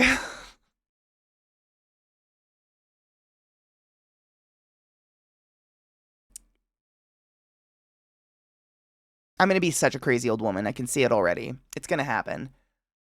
Oh, of course, Amazon didn't help malls, but even myself, like, chronically online, I get all my clothes online at this point. There was something to be said about if I wanted a nice dress, if I'm going to a fun event, I want some nice heels or something like that. I still feel very, very cautious buying online. I want to go try it on, and that's gone, unless you go to, like, a wedding shop and buy a dress at a wedding store. Because they're so overpriced that they make enough money to stay open. But, like, there's something to be said about trying on some clothes, especially if there's not stretch. If there's no elastic in a clothing item, I kind of want to go try it on. And that option is being just deleted. It's very weird. What pisses me off was when all the restaurants that wouldn't let me use their bathrooms while on delivery. That's fucked up. I think that's fucked up. I think that's fucked up. You're literally working for a company that's getting them business. That's fucked up. The two Utes. I like the Utes. I'm going to call them the Utes now. We have no public toilets here by the council. They all gone. So you have to go into a cafe or a restaurant. See, we've never really had public toilets. Like, I know that in the UK and whatnot, they have like literally it's a public toilet on the street. We have these still, like, in state parks. There will be bathrooms that are like a very delicate sniff away from a porta potty, like a honey bucket or something like that. We have them in parks. We have like rest stops. There was a fuzz in the air. Rest stops, like if you're on long highways, we have a lot of land. So there's the highways where there's no gas stations or anything for miles and miles and miles. They'll have rest stops that are just like bathrooms and a pretty view or something. We have those all over the place, but we don't have, like, if you're in the city and you need to piss, you're going to have to find a business and probably patronize that business. Patronize, be a patron of, you know what I'm saying. Same though, right? Viata, okay, I'm glad I'm not the only one. When I was at my mom's during the summer break, she would buy me a month bus pass and with a roll of quarters, and I'd go to the mall, play arcades, and watch movies. If I ran out of quarters, I'd go to Sears, play video games at the Try Me gaming consoles, and keep quiet. No one bothered me. I imagine that people did see me, but I was young enough and well-behaved that no one cared. We used to do the same shit. Go hang out at GameStop or arcades in the mall. It was fun. It was just a place to hang out. And, like, it was, thinking back on it, like, I didn't think of it at the time, but I'm sure my parents were kind of grateful for it because it was safe. We were indoors. There's security officers. It's not like we could get in. We're not smoking drugs, which is what probably was their biggest worry, or drinking or whatever in the mall. Good morning. How are you? Or good evening, Zeke girl. Good evening. Good morning. Whatever. It's a time zone somewhere. Everywhere's got a time. We just never know which one it is. Having access to a bathroom is a fucking nightmare when you are homeless, dude. I can't even fathom. I mean, Kel, I know you've experienced this firsthand. As a menstruating woman, I have a whole slew of other fears that go along with that fear that is horrifying. Like, I think about women. I donate a lot of feminine products to the shelters and whatnot, and to organizations that go hand them out on the streets to people who are homeless or housing impaired. I cannot, like, genuinely, what the fuck? If I can't afford pads or tampons, what am I supposed to do?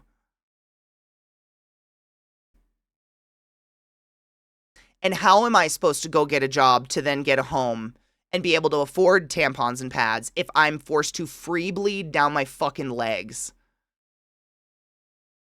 Like, it's just the most terrible system, and it's all set up for failure, and it's horrible, but like, those get me. I think about that. I think about women on the streets, and I'm just like, Jesus fucking Christ. The nightmare of it. It's not fair. No one should have to go through. Oh my God, my dog drooled. You drooled everywhere. Is this you? I put my hand down on my armrest, and it is just wet. Sir, was that you? Oh yeah, your face is very moist. Good. Oh, you feel great. My friend and I would go to Borders and FYI. Yes. Oh, dude, I loved Borders, Barnes and Noble. I would spend hours in a Barnes and Noble, looking at magazines and books and just like dreaming about what I'm gonna read next. Even though I have a ton of books at home, I spend so much time. That and those. I don't even remember what the store was called. But do you remember the stores that would just have lots of the little like desk items? I don't know. Like one of them would be like, it would be all the little metal glow, like marbles, whatever, on strings, and you pull one to the side and click it, and the other one does it, and they're even. It was just a store with all that shit. Like magnetic, like a Brookstone, but it didn't have the massage chairs. It was more like intricate puzzles for adults, like 3D puzzles, more like science projects and shit like that. I cannot remember what it was called. It was super cool. It was like science stores, kind of, I guess. Yeah. Like it would be that desk thing, but it would teach you why it did it. And you probably built it yourself. That store was so much fun to me. I loved that shit when I was a kid. Newton's Cradle. Was that literally what it was called? Because that sounds so familiar. Sharper Image, shut the fuck up. It wasn't Spencer's, no. Although I did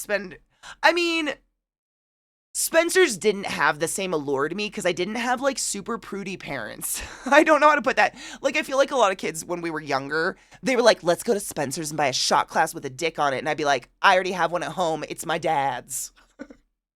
You know? Anyone else have parents like that? Like, it wasn't like, I don't know.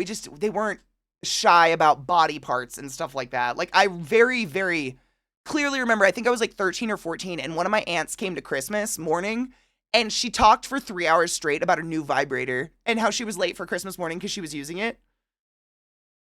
Like, that was the conversation over Eggs Benedict while the kids opened their presents. My family's just real trashy. I don't know. Oh, dude. One of my earliest memories, I was real young. I don't even know if my sister was born yet, but I was snooping around my grandparents' house, as you do when you're a bored child in your grandparents' house, right? Not just me? Cool. And I went into their bedroom, and they had this huge, massive bedroom that had like this conjoined bathroom, all carpeted, all Pepto-Bismol pink. Not the cutest thing in the world, but it was huge. And I don't know if I was looking for something or what, but moral of the story, I opened the cabinets under their sink, and they had two, like, you remember like the water bottles that were like, it looked like a big gulp, but then it had like the crinkly straw and it was reusable. It was what everybody had for many years, like the red crinkly hard plastic straw that you like chewed on because that shit was sensorily very pleasing. It was those, but one was a dick and one was like the clit and lips or something. Like at the time I couldn't quite put together what the fuck that one was, but the other one I was like, I had brothers, don't worry. I was exposed to everything very early. That was like the first moment I was like, why are these under my grandparents' sink? Like, what's going on? Same day, snooping around my grandparents' house. I go into the garage, which had a conjoined office, which was like my grandpa's office. It's where he kept all his golf stuff. And I was snooping through his closet. And there was two like dolls in his closet. And I don't know how to explain these. If you are older, you might be familiar with the concept of this. But for me, when I was a kid, people made sock toys. Like they made that sock monkey. They'd fill it full of like stuffing or whatever. This was pantyhose that were then stuffed to look like two kind of stout trolls, but one of them had an enormous beard that if you lifted it, it had a dick underneath, all very intricately made with the pantyhose stuff. So it was like all one piece, you know what I'm saying? And the other one had a giant bush that you could lift up and see a little pussy under. And that was in my like, I found all this in the same day when I was like 5, and I was like, Nana and Grandpa are filthy fucking monsters. Like, it was Because your grandparents are like, the sweet, do you want some mush for breakfast? Nana loves you, my perfect angel. And come to find out, Nana has a giant cock bigger than my thigh under the sink in her bathroom, the same bathroom where I take my jacuzzi tub bubble baths. Alarming. It was very alarming. All my family is. My family, I mean, they're not they're sexual monsters, dude. My aunt, one of my aunt, well, two of them, they're twins. Two of my aunts are in their 70s, and they constantly date men in their 40s or whatnot. It's crazy. They just want to be pile drived. It is wild. The women in my family, we never die, and we want to be fucked into the grave. It's just facts. All of them. It's nauseating. Like, as an adult, grateful. As a kid, oh, gross! Stop talking about vibrators! I should know what those are. Fuck. There was a learning toy store near me that had sold educational toys that were generally pretty cool. That was basically this store, but it was in the mall. And I remember there'd be like, you know, like a dinosaur skeleton hanging from the ceiling, but it was made of wood pieces. And you could buy that set for hundreds of dollars and make it if you want to. Like, it had that kind of shit. But I loved walking around that store and playing with all the sciencey stuff. All my family is. I come by it rightly. I come by this very rightly. Yeah. Yeah. I don't know. Someone said something earlier that rang familiar. I don't know if it was Smithsonian or what was the other one someone said. It was like, Books A Million. I can't remember what someone said, but it sounded so familiar. I have no idea. I hope Barnes & Noble comes back. I miss shopping for books. I love going to used bookstores, but sometimes I just want to go to a Barnes & Noble and get a Starbucks and walk around and be that basic white bitch and look at books. Newton's Closet or something. It was like, because it was very physics and science-y and whatever. It was cool. I bet they watched Sex with Sue Johansson. No, but they definitely had porn. Like, the first dick, like, outside of my brother's peeing and me being a curious child and being like, how come they can pee standing up, was porn I found under a magazine at my uncle's house. And it was literally just, every page was just women licking dicks bigger than my Nalgene. No exaggeration. They were like, and my little child brain was like, guess I'm never having kids if that has to go inside me. Oh, it was horrifying. But my sister did walk in on my dad watching Skinamax one time. She has a pretty funny story about that. But no, I never like caught them with porn or anything like that. They had lube by their bed their entirety of their relationship since before they were married. That's always been a thing. There's always been a bottle of lube by the bed, and they've just never acknowledged it. We don't acknowledge it. I found their cock ring one time. Not snooping for that, by the way. And a few other things. They're just, the women in my family just like to fuck. I don't know, it's crazy. They're wild.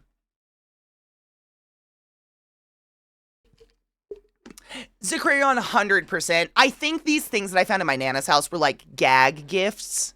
You know, like things that they probably got at bachelorette parties or bachelor parties or something like that. I almost found him. Damn it. Good morning.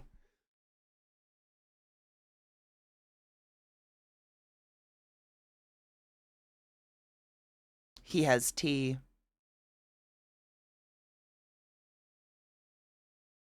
He better not be getting sick.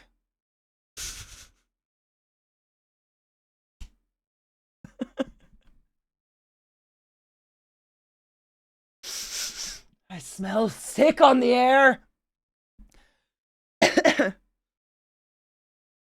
Who doesn't like to fuck?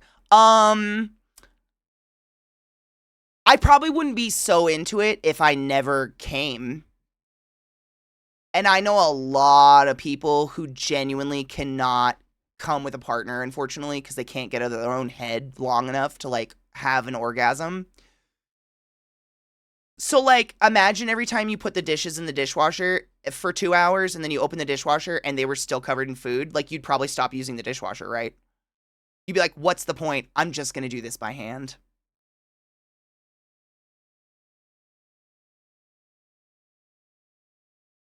I kind of get it. It sucks. I wish people would communicate and try to do that better, but like, you know what I'm saying? You can only do the same experiment so many times without getting a result where you're just like, you know what? That experiment's pretty boring. I'm done. I'm bored. I get it. That's when people become a starfish or a dead fish and just like lay there. Sickness in this economy? Never. We don't have health insurance. Plenty of people don't want sex, and that's fine too. 100% asexual people. Yeah, there's ace people. There's people who aren't ace and just not interested. Like, the spectrum is beautiful and huge. But in terms of people who are sexually active, do in general get off, want to get off, but don't with their partner, I understand. I wouldn't either. And we're done with that, yeah. Yes. My stepdad had a stack of Playboys in the hallway leading to the bathroom. Leading? When I discovered them, I somehow knew to always put them back the way I found them. That way, that was before I discovered how to bait the master. But they were just lining the hallway.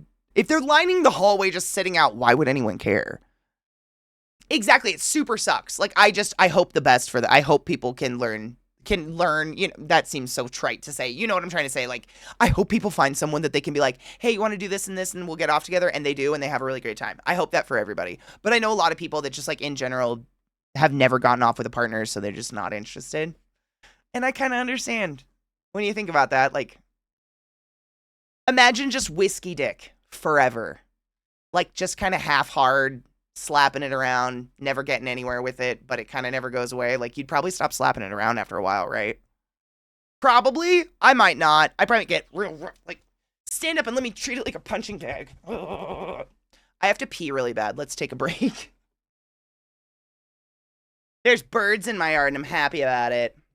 I haven't heard this one in a really long time either. What is this? Ghosts and stuff? Dude, this had a pretty good music video if I remember correctly. I know, the burr, it just sounds like life. I just needed life. It gets so fucking quiet in the winter here. When it's cold, there's just nothing. There's nothing. Nothing. And now I have like doves and little twittery birds in my yard. I'm so happy. And my tomatoes came up. I'm very excited.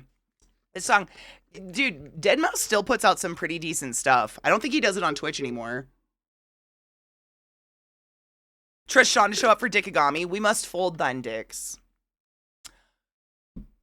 I haven't heard from Vissy. I don't know what the plan is. I'm going to hit her up on the Discord and see if she wants to play.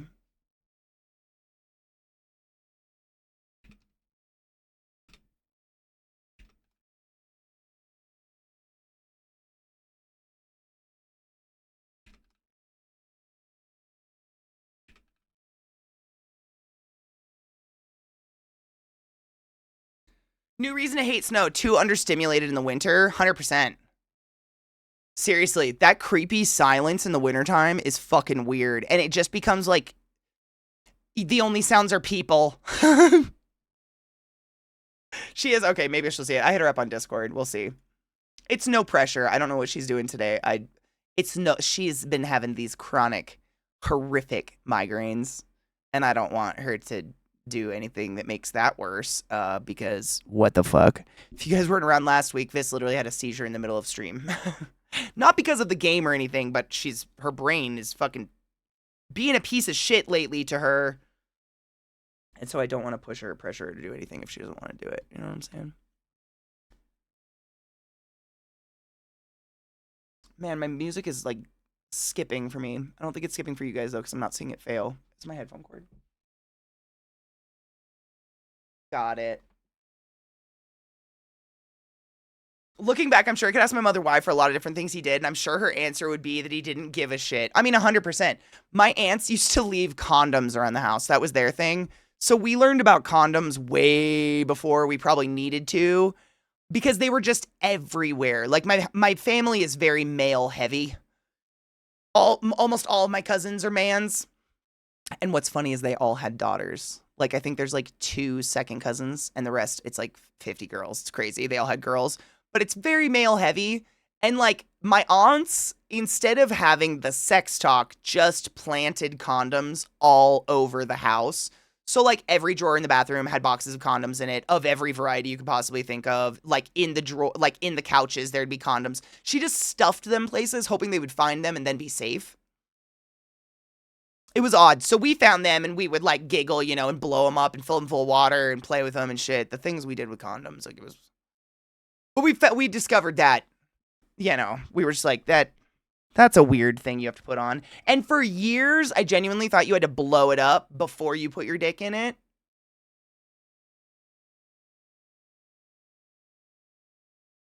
Years. I don't know. I hit up this. I was just talking about that. I don't want to stress her out if she's chilling and doing arts and crafts and stuff. I don't know yet.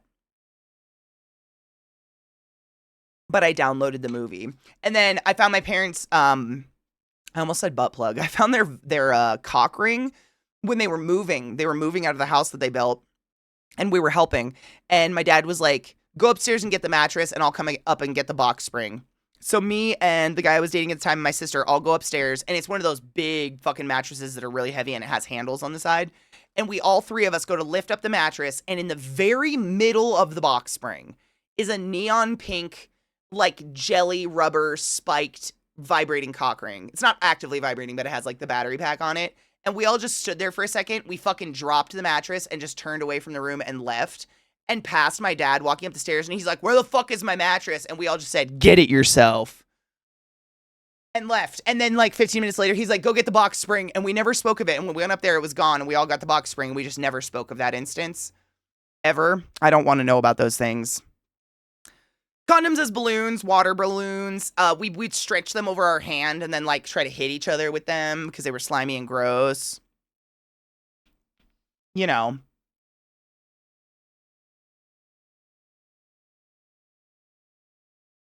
I don't know. I hit up Vis in our Discord. She's live right now, but if she's doing arts, she's doing a game, so no art to interrupt. Well, if she's doing a game, I don't want to interrupt her either. I don't want to be a burden on anyone's life. I just want to be unperceived. I don't like being burdenful.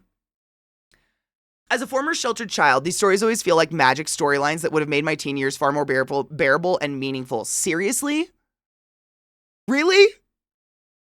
Dude, I would die not to have stained memories like this. Because there's just... I wanted to see my parents as non-sexual, just parents for a lot longer than I did.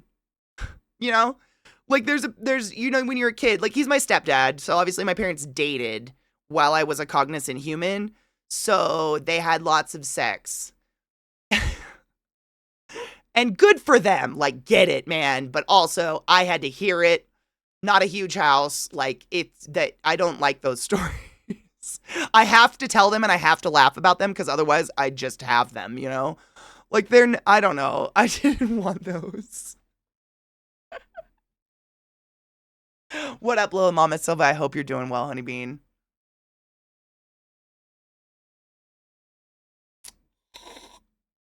Yeah, I don't know. Like, I wonder, I didn't stay close with anybody from high school or middle school or anything like that. And I wonder if those people still tell those stories. Because there's all of these stories, for the most part, had people in them that were there, like friends of mine. An ex of mine finding the cock ring, etc. I wonder if they have these, like, let me tell you about my ex's parents. Let me tell you, like, I want to know if they remember these stories. Because just so many times as a kid, like, sneaking up to the middle floor of the house to get a snack and my parents fucking, and it was so loud. And we'd just sit there like, do we run or do we follow through and get the snack? Like, oh my God. Because there was always a risk that if my mom heard us, she would come downstairs in her fucking nightdress moo-moo, like all rustled and sleep fucked and whatever. What are you girls doing? Are you eating? Were you not fed enough? You're getting fat. And it's just like, you just don't want to see your mom when you know what she's like doing. I don't want to. I don't want this. Come here, pretty mama. Let me whisper in your ear. Ugh. I found my ex's parents' cock ring one time. Seriously. Like, I just wonder if these are. Because to me, that was just like so fucking embarrassing. Most of these stories are so embarrassing to me. I hate them. I don't know, though. Like. Sheltered isn't always good either. I don't know where there's got to be a happy middle though, right? Because I feel like knowing too much made us a little weird. Just a little bit. I was adopted and I'm implausible deniability. I have none of that. None. That one time I was helping my ex-parents move a mattress, right? I mean, I didn't tell you, we also found the lube and everything. Like, there was a whole, but the pink vibrating cock ring in the middle of the box spring was just so intentionally there. And just like, why? Why is it there? Do you fucking lift up the mattress for sex? I just don't want to know. I don't want to know. I don't want to know. It was too much. Cheers. It definitely built something. I mean, I'm thinking, yeah, I would say almost universal. I would say with confidence that all of my siblings are fairly funny. And that usually comes from somewhere.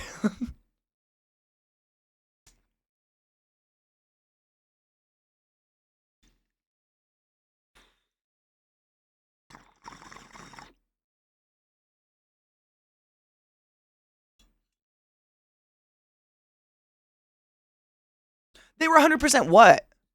And this is why we smoke. Smoke away the memories. Honestly, definitely got lost. Yes. Like, I wish these weren't real. It's not the first cock ring I found in their possession, because unfortunately, like, and I blame them. Oh, swingers. I assumed that. I was gonna imply that, Crispy. I assumed that. Those are, I mean, remind me of robe night in a minute. So, like, we shared chores across the siblings, right? And my chore was oftentimes doing laundry. And so I'd bring the laundry up to my parents' house. And long story short, at the ripe age of like 13, found marijuana in my mom's underwear drawer. Who'd have thunk her first pot experience would be because of pot she found from her mom?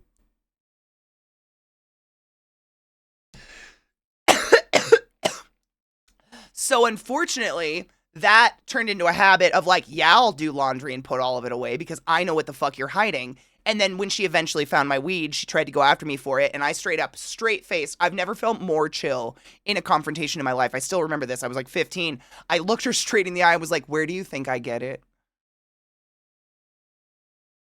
Well, I take that from your brothers and I hold on to it so I can use it against them and da da da da. Oh, that's why you hold on to it, yeah? Mm-hmm. Sure. Sure. Since I can fucking remember, my mom has gone on runs and walks and come back smelling like a fucking skunk. Sure. Sure. But I found multiple, like, looking for pot. I found a glow-in-the-dark rubber cock ring. I found a couple fucking... And I just would convince myself they're jokes. Like, I would tell myself, like, these aren't real. These are things that you get as gifts from, like, Spencer's. No one's using this. And I would just shuffle past it and look for the little Ziploc bag in the back corner. I did. I 100% did. Like, my mom was my supplier for years. And then finally, I was trading with other kids to get, it was, pot's been a heavy part of my life for quite some time. But, like, genuinely, that she was my supplier for many years. And she knew someone, I was Tammy. I was my mom's Tammy. Like, I guarantee she'd go looking for that pot, realize it's wrong. But, like, how does she go after her kids when it was hers? Like, I don't know what you would do. Like, it's a pot twist. It's a motherfucking pot twist. Yeah, I was her Tammy. My mom probably was like, oh man, these fucking kids are driving me crazy. I'm gonna go into my special little stash of my underwear. Where's my weed? And then she'd probably go raid my brother's room, find some weed from him. There was probably literally a circle of weed stealing in my house. I'm just realizing this. Because then my brothers would find mine and steal it from me. And then my mom would steal it from them, and then I'd steal it from her. I'm just now realizing this circle of events happening in my house as a kid. I think this was genuinely happening. These are used. No! I couldn't accept that. That couldn't even cross my mind. Because how would I get my pot? At least you were never the designated driver for your parents at a party. You told me that story. No, I never had to do that. My parents think, like, my mom doesn't drink. So I never had to designated drive for them, thankfully. Where did the original... I think my brothers, an outside source, like my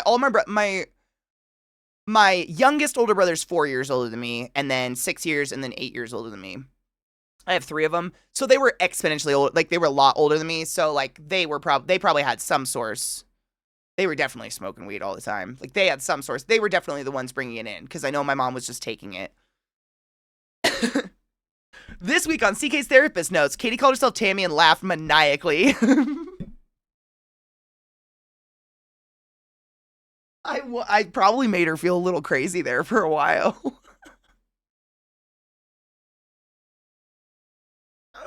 I've gotten blazed with her. There's no coming to Jesus.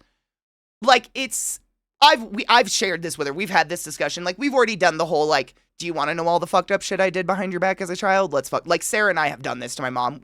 Holidays, usually, everybody's a little tipsy on wine and we start sharing stories a little bit too much. She's aware, and it just is, she maniacally laughs. Like, that's it. When I tell her these stories, she just cackles. She has no comment. She just cackles. So, I don't know. I don't know if that's like an admission. My mother went to her grave not knowing most of the shit I've done. It's because she'll bring it up. Like, for instance, there was this set of chairs she had in our kitchen that were white, painted white, with like oak seats and an oak table. And she had it for years. I swear to God. I think she still has this table somewhere. She had it for like 20 years or something. And one night, real late at night, I got off work with my friend AJ, and we were like, let's go to Walmart and buy hair dye, and let's dye our hair together. Yeah, that sounds fun, because he now owns hair salons in Seattle. He's very successful. It's crazy how that changed. But anyways, neither here nor there. We went and bought, like, L'Oreal red fucking hair dye or whatever, went home, and decided to dye my hair these red tones on these white-backed chairs at, like, 1 o'clock in the morning or something like that. And so our bright idea was to try to wash them, to which the paint started peeling off the chairs. So I went downstairs and grabbed craft paint from my high school and literally craft painted all of the chairs until like 4 o'clock in the morning, and then sat there with fans and heaters and dried all of them. She didn't know for like 10 years, until one day, randomly over a holiday or something, she's like, that set of chairs in the basement, they started peeling and they're like wine red underneath. It is so bizarre. To which then I have to be like, oh yeah, about that. And then we all have a good laugh. I hope. But it's always, they come up. Nothing ever goes away. Or she'll mention something like how she always noticed this certain thing would be moved all the time. And I'll be like, oh my God, you actually noticed that? Let me tell you why. That was an ashtray or something like that. You know what I'm saying? I say you know what I'm saying too much. This is obsessive. I've got a problem.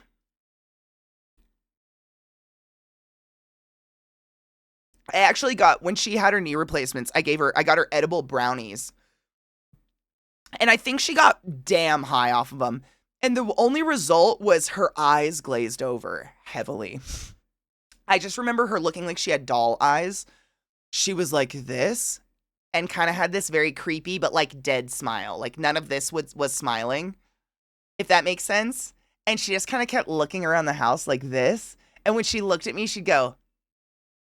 And I was like, I don't like this. I don't know how I feel about you, hi. Like I got like a murderous intent off of her. You know what I'm saying?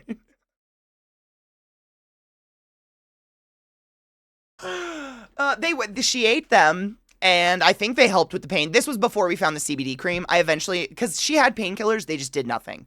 All they did was knock her out. They didn't actually do anything for the pain. So we ended up getting her this big fucking tub of like thousands of milligrams of CBD or whatever, and she'd smother her knee in it, and that helped take the swelling down, which was causing the pain. So then she didn't even like need the painkillers anymore. It was pretty miraculous. It doesn't work for everybody, but it does work for some people. So my best friend's parents are fairly open. I always remember me and my best friend back in like the 6th grade were snooping in her parents' room and found 2 candy thongs, a cock ring, nipple tassels, and more. We just wanted drugs. You reminded me. I don't even know what you would call this. But that needs to be a t-shirt. I found my mom's butt plug and all I wanted was drugs. There was like a thong set that was like supposedly for my mom and my dad, but like one was a black fuzzy pussy cat and one was a fuzzy elephant trunk. I forgot about that until now. Just why? His and hers, thank you. It was his and hers fuzzy thongs. Like I'm saying, I very much come by this personality rightly. I'm pretty sure my parents are freaks and they just hold it in because we're their kids. But I don't know, dude. There's just too much between them and my grandparents. The shit that I found throughout the years, it's just like, or they're the most prude fuckers in the world, and that's why they get these gifts because people think it's funny. It's one or the other. I have no idea. Everything's better with more cowbell. I wish I had one. I probably shouldn't have one though. Cheers, Senior Moist. Do I have a bowl? I do. First time my mom tried gummies, she didn't listen to me and got, ow, I think there's a piece of hay in my, the hay has infiltrated my laundry. It's happened. Oh, it poked my arm. Fuck. My sister texted me, wait. First time my mom tried gummies, she didn't listen to me and got high instead of helping her pain, so she called to cuss me out, but ended up calling my sister instead. That's fantastic. Do your sister and you sound similar? Because to this day, my mom almost, like, if caller ID didn't exist when she still had a home phone, we would have to say, it's Katie or it's Sarah. She'd literally talk to us for a good 40 minutes before asking because she can't tell the difference between us. And, like, exactly like same with Sarah and I guess. I don't know. Obviously, I can only hear myself in my head, so I don't hear that. But apparently, Sarah and I sound so psychotically similar that my mom, Sarah can call my mom if she doesn't have the caller ID or she doesn't look at it and she just talks. She'll just sit there and wait for context clues for so fucking long before asking. I'm like, you can ask. I think I've told you guys this before, but actually, I think it was me. It was either me or my sister, but one of us was my mom's voicemail outgoing message for years. Like 15 years. No one had any idea. We sound just like my mom, too.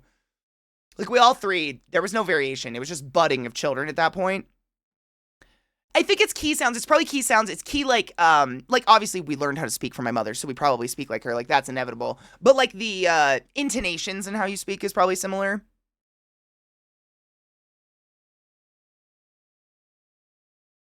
Two things can be true at the same time. It could have been a joke gift they used. Oh, 100%. If it's usable, why not? Go get it. It's like candy thongs. Still candy. They didn't, and I'm sure they fucked around with them. Like, they were kind of weird people. Are weird people. They're just weird people. I once found a dildo which confused the fuck out of me because it was at my dad's place right after the divorce. That was probably a learning moment for you, yeah. I was trying to participate in the conversation, but my kitten, Fiero, attacks my hands on the keyboard. Understandable. Tone and cadence, very much so. When we all lived together and people would call, they couldn't tell the difference between me, my sister, and mom. And after we said hello, the caller would immediately ask, which one is this? Same. My poor Nana, the last, 10 years of her life, would always, hi, sweetie. Who am I talking to? It's Katie, Nana. Oh, there's my perfect angel. Like, she'd go immediately into it. But, it is bizarre how we all sound super similar. I think the only difference I have the gravel. I don't think either of them have as much gravel as me. So if I was real relaxed like this, I think you'd be able to tell it's me. My dad's voice is full octave lower than mine, and when I was a teenager, I still got confused for him. I think it was the cadence. We still do now. My mom's 36 years older than me? I thought I saw a pillow move behind me. I'm fine. Little Mama Silva, bless. Why, thank you. I was 11 back then. I'd not even jerked off at that point. Okay, that's ultra fucking I mean, did you know what it was? Not to be weird, just curious. Like, did you even have a concept of what that was? I feel like it's weird because I had so many siblings. Like, I have 8 siblings, and we lived on a river. Like, you bathe together when you're little kids and shit, and we see each other, like, in minimal clothing. When you're kids, like, you're very aware of the differences in what genitals can look like very early on.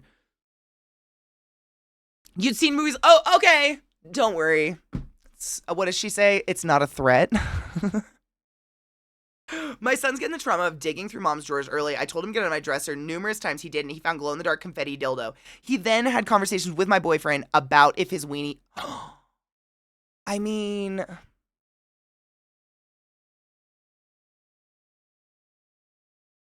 Having kids must be hell. It just sounds like hell. Like, that just sounds... Like, how do you... Because it's a valid question. Valid question. Like, you don't want to lie to your kid, but, like... It just sounds like hell. Like, how do you even have this conversation with a child? You're just a ball of anxiety the whole time. That's what it feels like. That's what it sounds like. It's just like, well, now I have to describe this to a child. I don't know. Like, no, honey, mom's a size queen.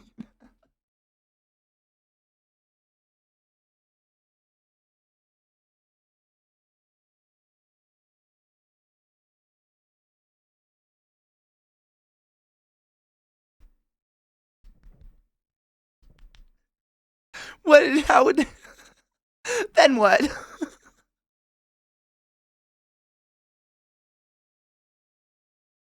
Then what? Like, what do you do?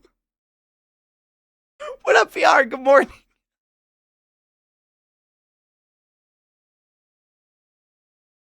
Like, I mean, like genuinely, like the first adult dicks I ever saw was that magazine I was talking about earlier. Under my uncle's couch cushions, we were looking for quarters to go to the corner store and buy candy, and we found porn under the couch cushions, and it was like multiple women licking up a very obviously false dong that was bigger than my Nalgene bottle.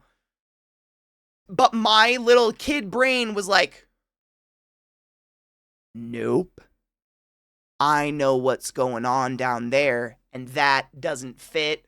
No thank. I've been a no thank you girl for many years. Thank you very much. I knew, like, that scared the fuck, but I didn't feel comfortable asking anybody. Like, I was too young, and I remember, I think it was me and Joshua, and maybe Katrina was there, and we just, all three of us just cackled maniacally, because we know what penises were. We all had brothers.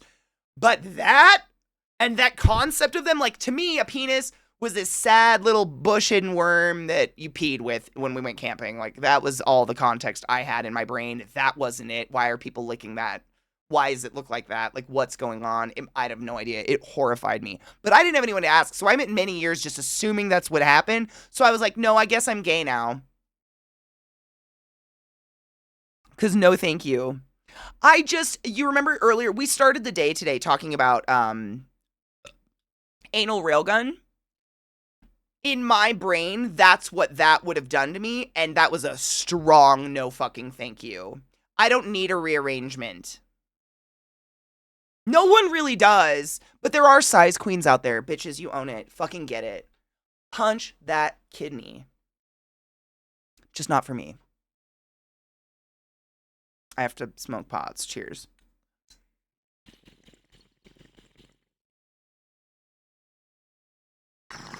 Exactly. Like, some people thrive on mounting Everest.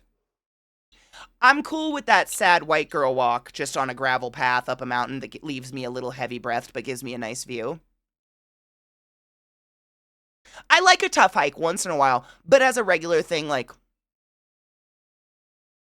it's not really special anymore, you know what I mean?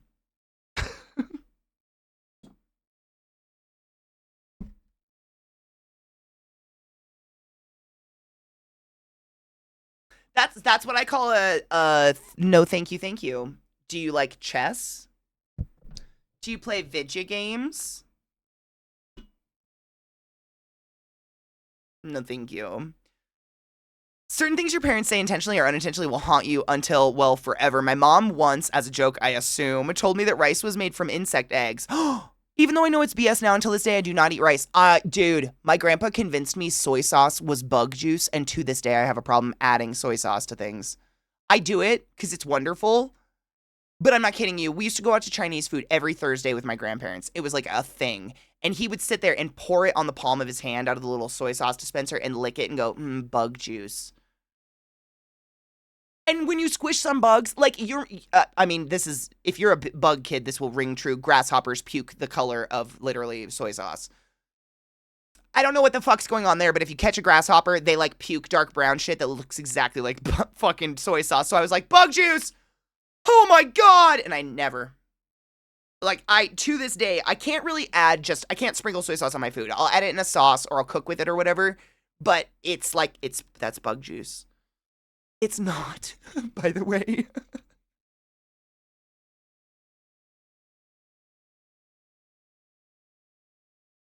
Twitch just popped an alert message making me aware that my message has offensive word in it, so that might be what they're implementing. Dude, no, it happened. Literally, it's the joke. Can I get some cunts in the chat? This is our response to that. Can I get some enthusiastic cunts in the chat, please? We just need to wear it out. Just wear it out. I don't know. I've been here for 10 years. We've been cutting it up in this place for a long time. And in the last year, Twitch has decided to ask us if we want to cunt it up. I think we're pretty strongly cunty. I think thank you. Thank you. Thank you for the cunts. No, Twitch has put on, they do it to me in my own chat. Literally, I get pop-ups. Literally, those are just called viewers.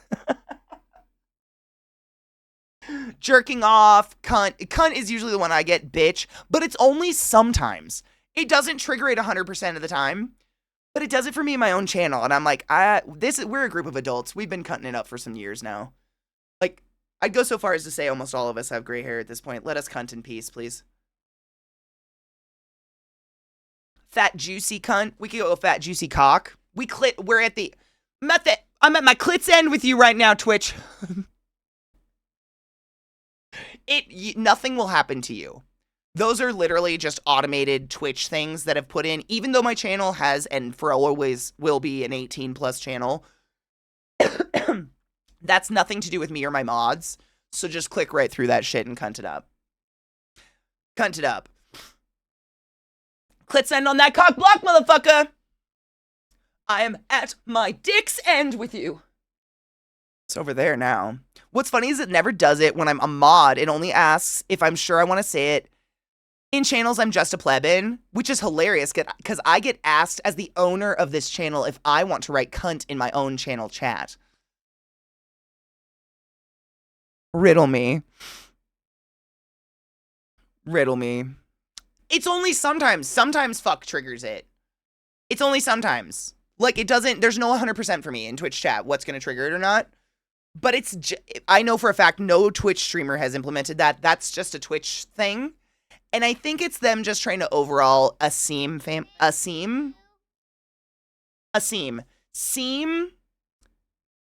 Holy fuck a duck.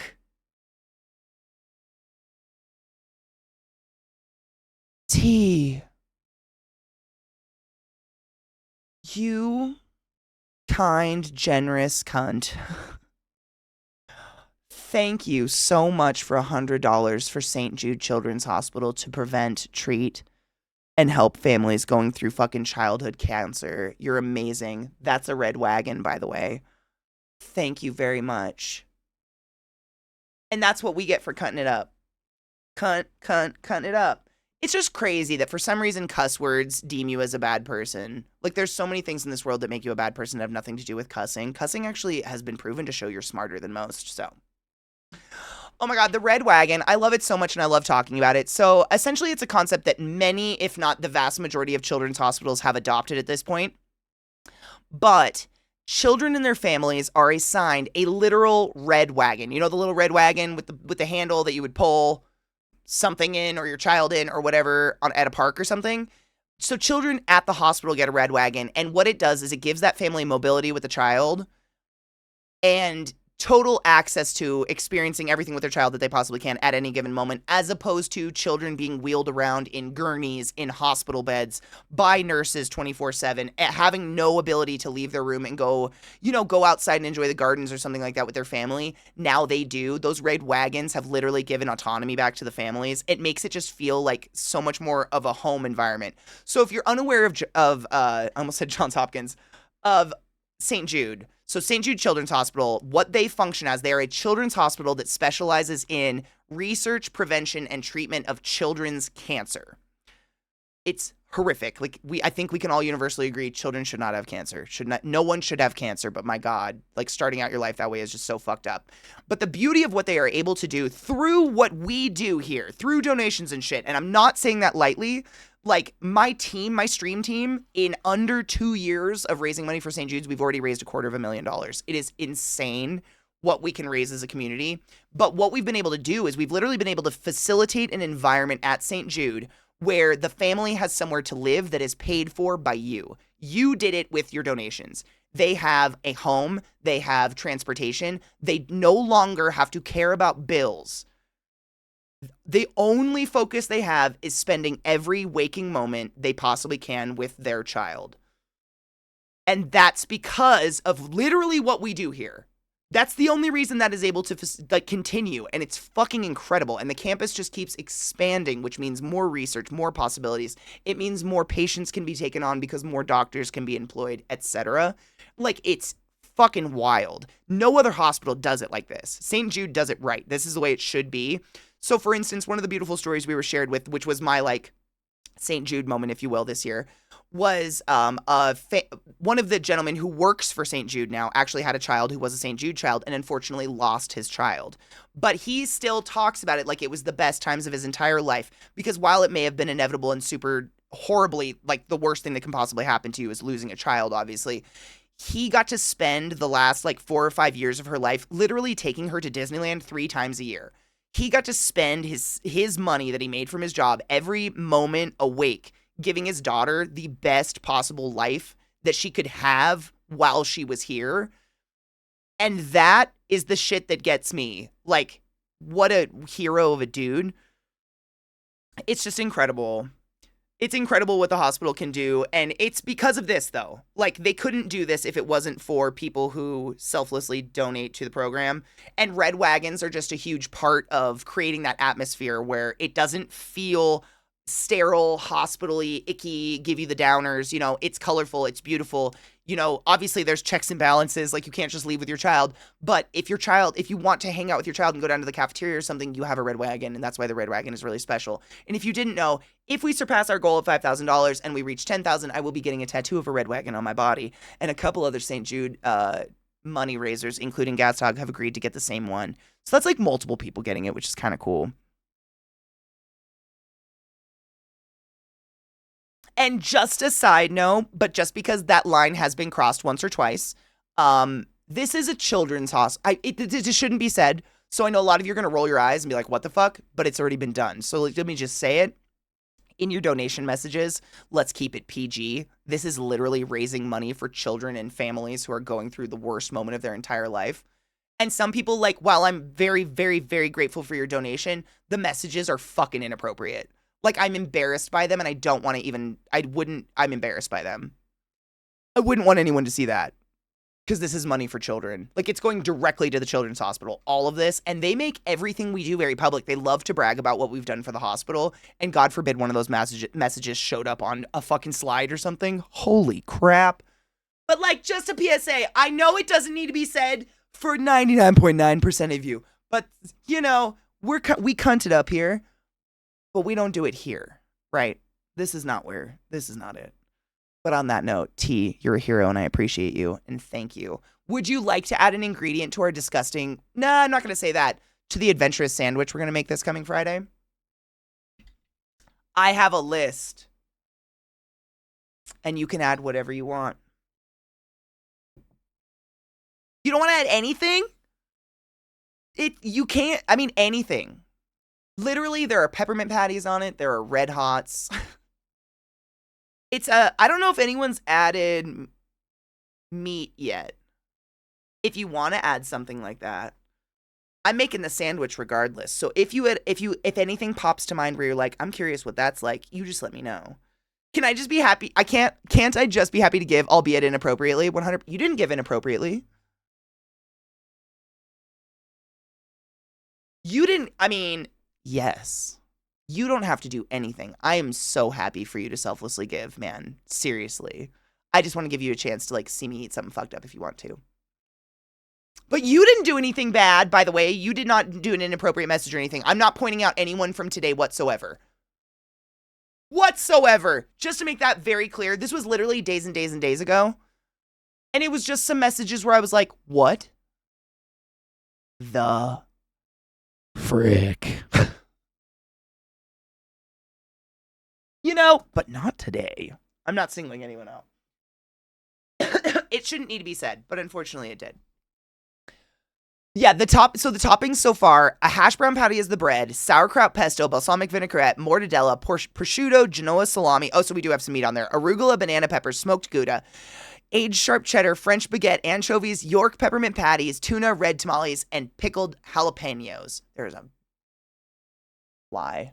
I'm going to get it. I'm going to flick it in its stupid fly face. How did a fly get in my house? I'm going to flick you in your stupid fly face. I hope you die soon. Oh, we should take a hit and make it go away. Cheers.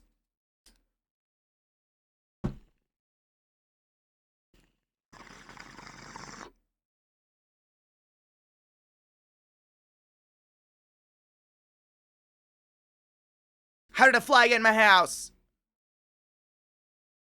It's not a horsefly. I don't think we have those. I haven't seen one here. We had them in Maryland. They were big fuckers. I'll watch y'all eat it regardless. I just like y'all's presence. Well, isn't that the fucking kindest thing you could possibly say?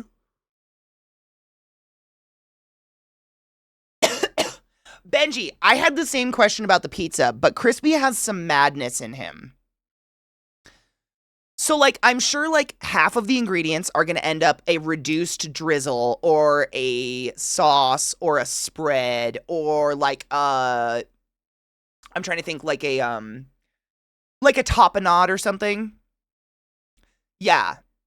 I watch a lot of cooking TV, so I know these words. I'm not 100% what goes into them, but that's what I'm guessing with a lot of these. Like, these are going to be deconstructed ingredients into something. Because, like, look at that pizza list. Neither of those pizzas look like they have half those ingredients on them. Like, those pizzas looked fucking sexy. And they had crickets in them. Like, they had so much fucked up shit, but because it's all about the preparation is what I'm learning. A lot of fucked up shit can go into a mess when the preparation's on point. That's what I'm guessing is going to happen. Like, it's probably going to look just like a normal ass sandwich. It's going to be like the greens and the meat and whatever, and you're going to look at the side cut and it's going to be it's going to have two breads, which is weird, but it'll be sick looking. But all those ingredients will be fucking balls deep involved in it. I know they will be. It's going to be weird, but I have faith. By the way, because of T-Night, we're now less than $400. What are we? $355 away from our goal of $5,000. So I appreciate you. Thank you.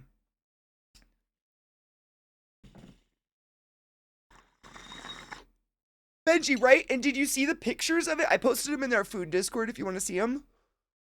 It looked like it should go in a pizza window. Like, it looked so fucking good, but it genuinely had every single one of those things in it. And some. Yes, it's $355 from Trick Getting a Cosplay. I don't have the fucking photo on my PC, or I'd pull it up. But basically, what's gonna happen? He's not here. My boy's not here. I've seen these photos, and Rod actually sent me a dope one. But you can get dog safe, like, paint, like body paint. And what they did with their black poodle is they painted him to look like a skeleton. And so my idea was get, like, that safe paint, but try to find, like, glow in the dark or black light activated. Because I got black lights in this room, my dudes. Like, and it's so dark in here genuinely all the time. Like, you can't see him. So instead, it's just going to look like a little poodle skeleton walking around. I think it's going to be really fun. He's such a good boy. And he's getting groomed this Monday, which is perfect timing. Because then it's not a lot of hair. So it's much easier to wash out. But yeah, there's dog safe paint all over the site. I'm very excited for that. So that's what happens at that point. And then at 6,000, we have Buddy Christ Burt, which will be fascinating to see. $7,000 if raised, which obviously these are stretch goals, but, like, look what you've done. So obviously I had to set stretch goals.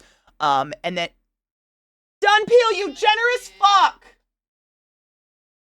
Dunpeel's just donated $10. Would you like to add an ingredient to our sandwich, love? I appreciate you. Go forth and thank yourself. Thank you for your selfless donation very much. You guys are awesome. Thank you, thank you, thank you. Keep Talking or Nobody Eats is, so Crispy has volunteered. This is the original one Crispy volunteered with that got him in the mess of all of our cooking nonsense. Crispy volunteered to well, I think I asked him to help me with this, but basically we're going to get on Discord and I'm going to have a grocery list and that's it. I'm going to get that grocery list and he's going to teach me how to cook something only by voice. I will have no recipe in front of me. I will have fuck all. We're just going to cook together with my hot plate and everything like we did the other day and come out with a surprise. So similar to the game, Keep Talking or Nobody Explodes, Keep Talking, Nobody Eats, whatever the fuck. And then if we raise 9,000, I will dress up as Steve.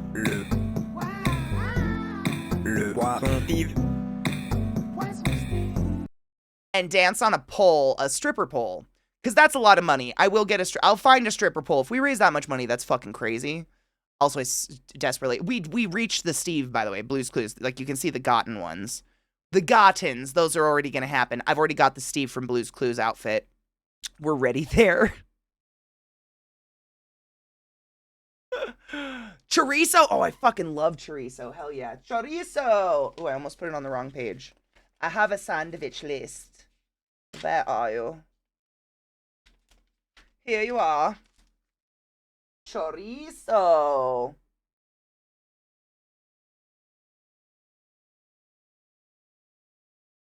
Side note, if you don't eat meat, or if you're trying to avoid meat, or you're trying to eat less meat, if you ever find like it's like tofurkey. I don't know if it's tofurkey, but it's basically tofurkey chorizo. It's like a soy-based product. There's no meat in it, whatever, but it's the chorizo. It's the best meat replacement I've ever had in my entire life. Trying to think what the brand is. I know Trader Joe's has one. Theirs is pretty dank, but like texture, flavor, across the board, it just fucking sells. It's so good. Oh my God, what is the brand? I don't know. I don't think it's tofurkey. I love chorizo too. It's just like greasy, delicious, spicy sausage. I'm a sausage fan. Giggity. Dutton Peel has just donated $10 to the charity to add chorizo. Today's the last day to add ingredients. So if we're obviously raising money all month, but if you would like to add an ingredient, that gives Crispy at least 4 days to like mull over the chaos and gives me time to get all the ingredients. Because some of them like are, like I had to order crickets online, stuff like that. Do it, David Cook Pizza. The Impossible brand is some great alternative. It might have been Impossible, actually. I was vegan so long ago. I think Impossible was like starting to come out. But I don't know if they had all the variations. I think they just had burger.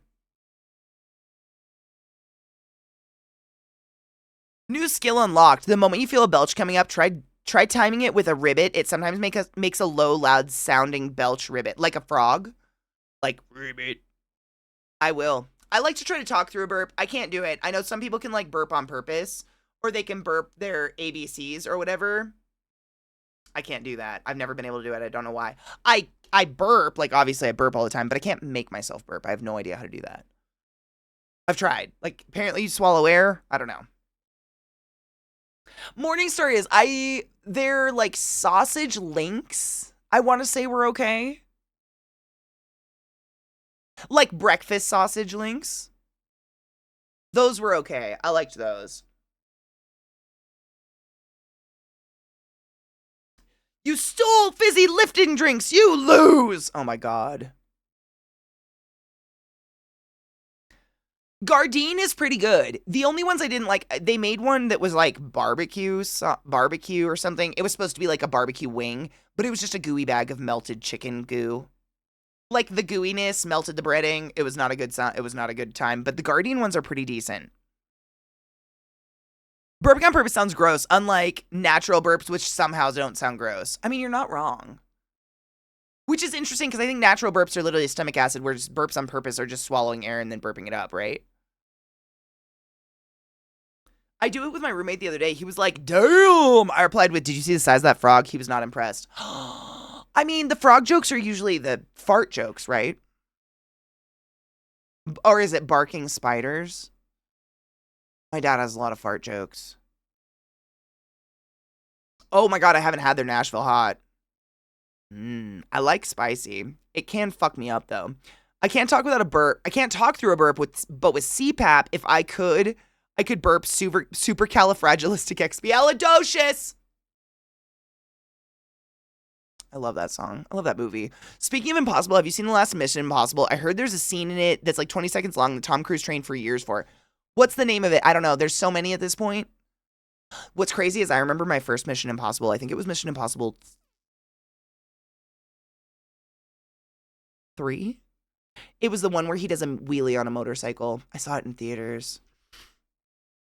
It was crazy. What the fuck is a barking spider? You didn't grow up with rednecks then, yeah? It's a fart. Barking spiders, and then there was one about a duck. These aren't memos I really need. Yeah, mouse on a motor scooter, mouse with rocket skates. Yeah, what was the duck? Stepped on a duck. That's it. Thank you, Glenn. Yeah, stepped on a duck. Mouse on a moped is a good one. Yep. Yeah, when I fart, I look around and say, did someone hear the duck? Yep, the duck. I think my dad's was stepped on a duck. Who stepped on a duck was very common. That one. Yeah, it's all the fart jokes. It's just all the fart jokes you'd ever want. They're glorious. They're funny. Farting's funny. Have you ever walked to the bathroom and you have little toots the whole way? No, because I don't fart, but my mom has walking farts, and they are fucking hilarious. They're just the, like, she gets them like anywhere. Walking through the grocery store as a kid, and she just go, oop, and you're like, what is happening? What's leaking out right now? And why does it sound like little claps? Crazy. I know they exist. I've witnessed them. My family's a heavy farting family, man. They are all up in that shit. I don't know, something happened wrong. Something's wrong with me. I don't know. I just burp a lot. Walking farts are legit. My dad says that's a shit screaming to come out or crying to come out or something. They talk about it. Yeah, I think I told you the story. Literally recently, they went on a road trip or something like that, and my sister facetiously was like, hope nobody puked in your expensive-ass rental car, and my dad, out of nowhere, offers this information. No, but I shit my pants. Family's very into poop, I think. There might be a hidden fetish there. I don't know. I don't want to know. I don't think I want to know, but it's there.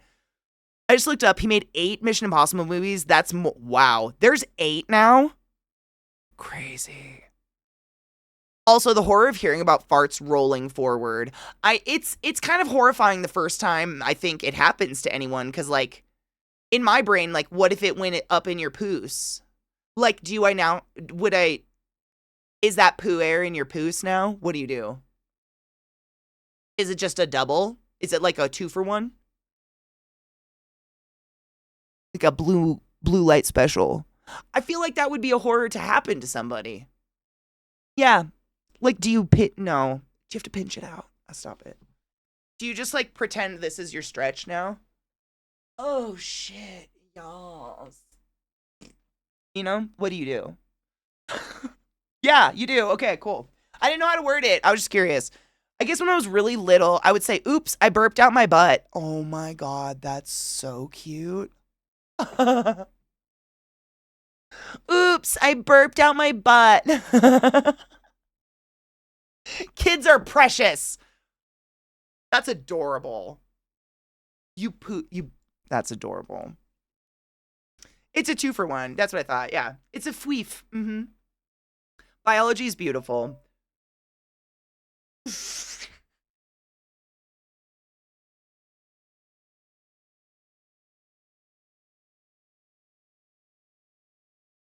I was really close, you douchebag. It's just that yoga pose where you bicycle kick in the air. The image of that with little farts simultaneously.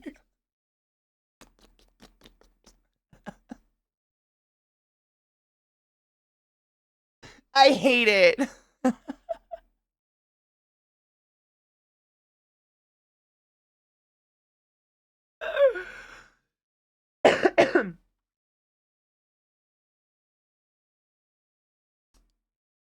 You know what what totally noticeable leg plus hip wiggle dudes do when you're trying to unstick their balls from their leg?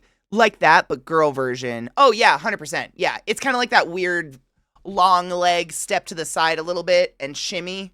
And it's that unstick the nut from the thigh move. The long step, if you will. That's a good way to put it. The long step. I'm very familiar with the long step. Side note, you made me think of this. Silver, I don't know why you made me think of this with what you said, but you know, there's the Northern Boys and the I've got to take a shit and a piss and a wank in a tree. It's a number 3. I saw someone make a post the other day, and it was just like, it was like a man holding his newborn baby, and his wife was behind him in bed, and like she was the focus, and the baby was kind of fuzzy, and the baby just had text over it that said a number 3, or like, my wife took a number 3. I almost lost my shit. I've never really thought about it, but like, if there's a number 3.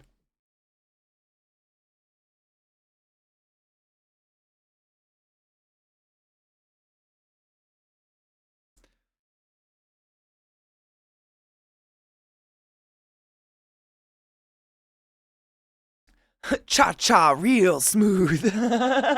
That's so real, though. Yep, I gotta go. I gotta take a number 3. It's a shit and a piss and a wank in a tree. But this post, it was the baby was the number 3. It was pretty funny. I had a good giggle. It kind of checks out. Same move to roll the fart. Yeah, you gotta get the rolled fart out. No, that makes sense. There's a lot of long walks. I'm just gonna have to watch the way people walk. Like, are people long stepping out there all the time?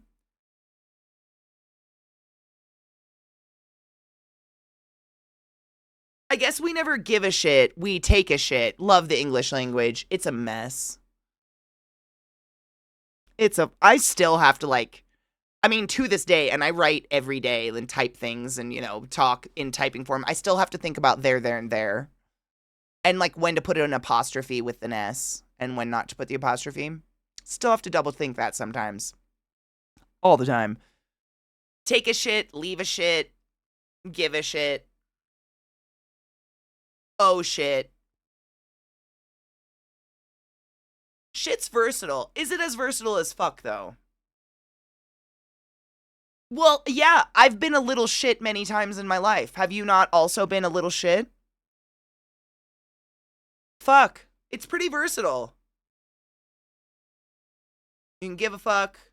You can fuck. And you can shit. It's not as, well, yeah. What the shit's a good one. I like what the shit. Am currently being a shit, can't confirm, right? Being a shit, being proclaimed a little shit.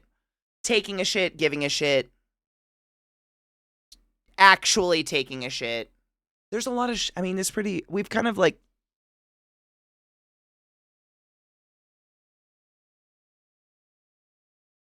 so peaceful when they're asleep.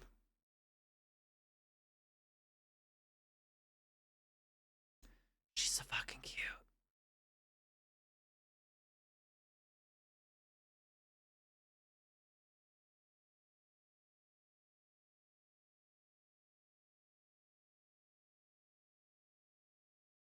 A lot of butthole talk today. I mean, they're kind of fascinating.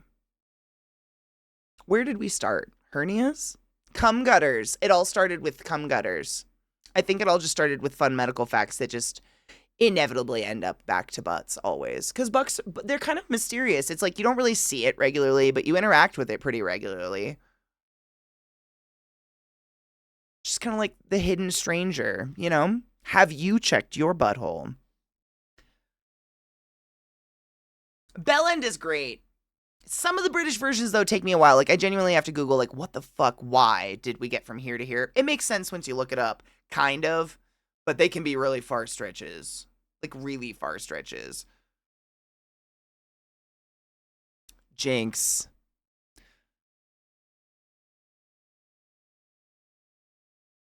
I'll start with cum gutters. Those damn cum. It literally. We started with the cum gutters. We'll probably end somewhere around there. I haven't heard back from Vissy yet, so we'll probably just play some South of Midnight or something. And just chill for the rest of the day. I got no plans. Still exhausted, man. I don't know. I think I might have worked too hard in the garden yet again, but the weeds must be pulled. And I'm assuming we're relatively close to the end of this game because we played it 3 days. Have you checked your butthole? No. Roll for perception. Have any of you pooed? Because I haven't pooed in days. Do you want to roll to poo? What? Why, yes, I'd like to roll to poo. All right, then, roll. Roll to poo. I can't remember what he rolls. Like a 1. Did he roll a 1? No, he rolls like a 3. It's not a good roll. I know. Pumpkinberry, roll for me. Chills up my spine. I know, it's probably time for a break. Are you gonna go? Yeah, you're just gonna go pout by the door.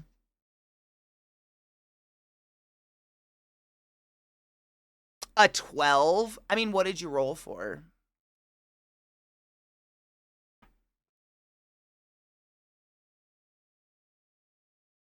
It dictates what we were what rolled what did you have to roll to hit? It literally, like, I lived for when she would say that, but also I think I was like addicted to the adrenaline of it a little bit. Yes, I see you. Hello, my child, my blurry little fuzz butt. I can't wait for you to get to your haircut. You're gonna be so much cooled off. They're so hot right now. The most accurate video description on YouTube? Maybe. Sounds mildly familiar.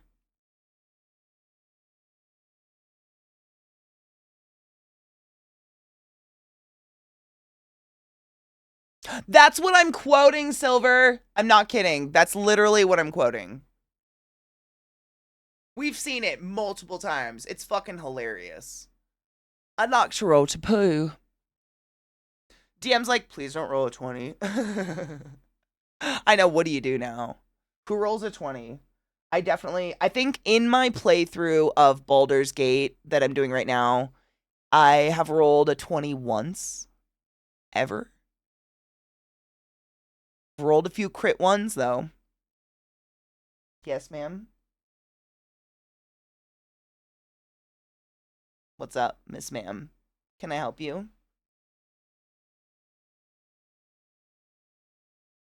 Emma, don't say anything, Emma.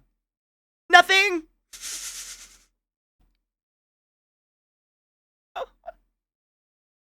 Oh man, nothing will be like that ever again though, and that's so it's such a wonderful memory but sad at the same time. You know?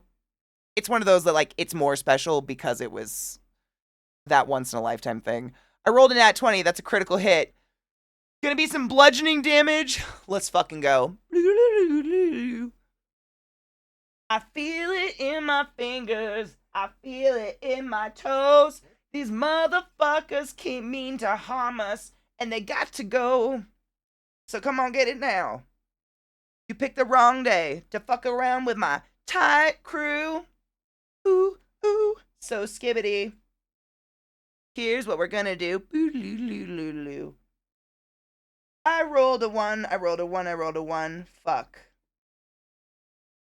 My crew is otherwise engaged. Sorry. I know, her eyes. She wants to go potty. She did the pot. Oh, hi, bud. It's not really quite time, but I guess we could. What are you up to, my love? Oh, that's such a good boy. Oh, you're just such a fuzzy bear. You're such a fuzzy bear right now. You need the groom so bad. Yeah, nat 20's critical of success.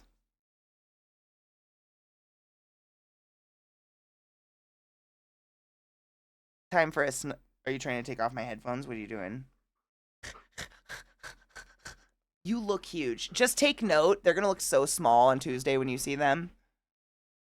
After they get all shaved down. It's crazy how much weight they lose when they lose all this fur. Because they actually have quite narrow little bodies.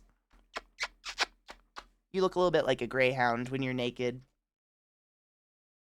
You're beautiful both ways, though. Please don't get me wrong. You're a beautiful fuzzy bear. A nat 1 shit, it would be a very terrible time. And I think he had a nat 3. He had a 3 or something. He rolls a 3 in the skid or something like that. So it's a bad shit. It's not a good time. Dude, Has-Been Hotel D&D game would be sick. Has-Been Hotel Monopoly game would be sick, to be honest. I just love Has-Been Hotel. And or Hell of a Boss. Is that an eye booger in your... Nope, just a curl. Just kidding. You're perfect. I'm sorry. Do you want to go potty and then listen to mom cuss at a game? Maybe? I don't know.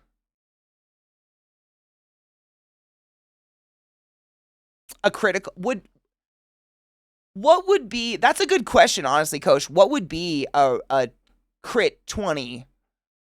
Critical success 20. What would that shit be for you? Is that just like... What does that mean?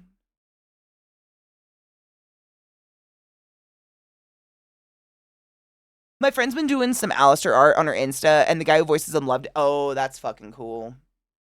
I keep him at my party because he can literally lockpick anything. He's the lockpicking master, huh, bud? Look at this hair. It's so long. Do you want to go outside? I get a tail wag. Oh! I love them.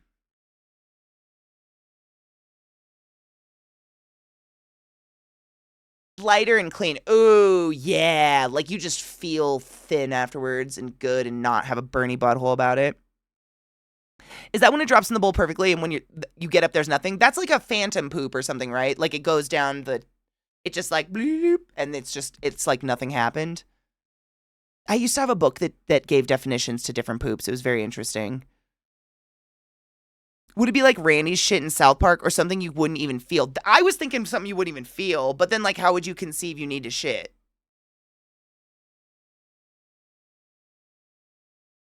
Comes out perfectly with no issues or pain, and there's nothing on the toilet paper after you wipe. That's a good one. A poop of just the right consistency to come out easily without making a mess. Almost nothing on the TP. All right. The no wipe clean. Yeah. Yep. I would agree with that. I would also add zero smell, as I live in a house with one bathroom. And that'd be a perfect day not to chew on someone else's poo air. You know what I'm saying?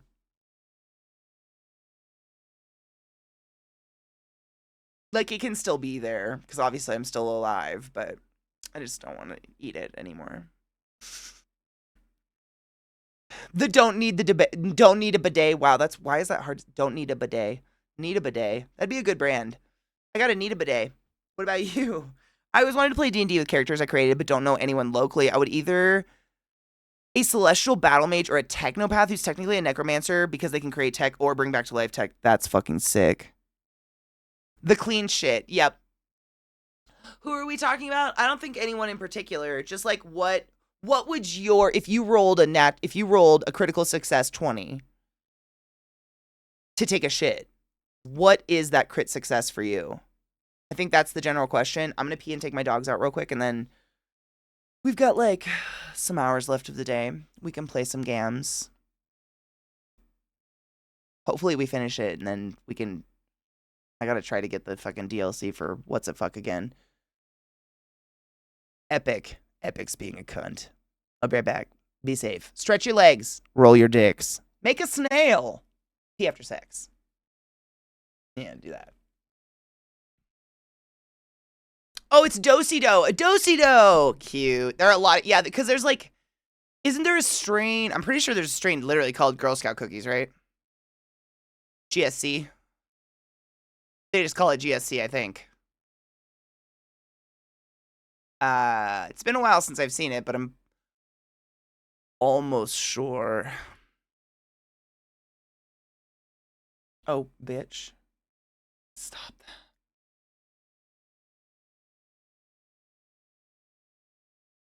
Mine, the name of my favorite one got changed, and I can't remember.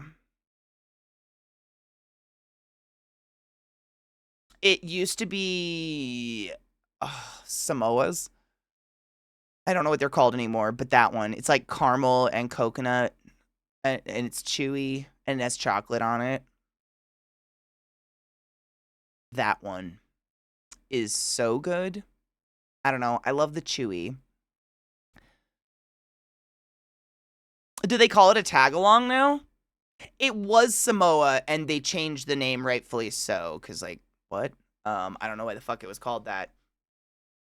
But, I can't remember what they changed it to. I haven't had them in years. Girl Scout cookies. I've never had a girl. I don't know, do kids probably don't even go door to door anymore. You have to see them, like, in front of a grocery store. I haven't seen them in years.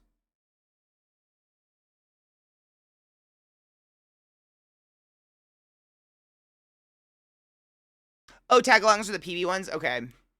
I liked Thin Mints, too. And then there was a stage, I don't know if everywhere did this, but I think it was my sister did it for, like, softball or something, and they were selling, like, Girl Scout cookie chocolates. So it was, like, Thin Mint chocolates and Samoa chocolates. It was, like, everything that was the cookie, but it was just a chocolate. What up, Sick? How are you? I can't remember, but we used to get those and put them in the freezer and eat them, and they were so good. I love me some frozen candy. All right, I did not hear back from Vissy, so I'm going to let her play her game, and we're going to maybe beat South of Midnight. I don't know.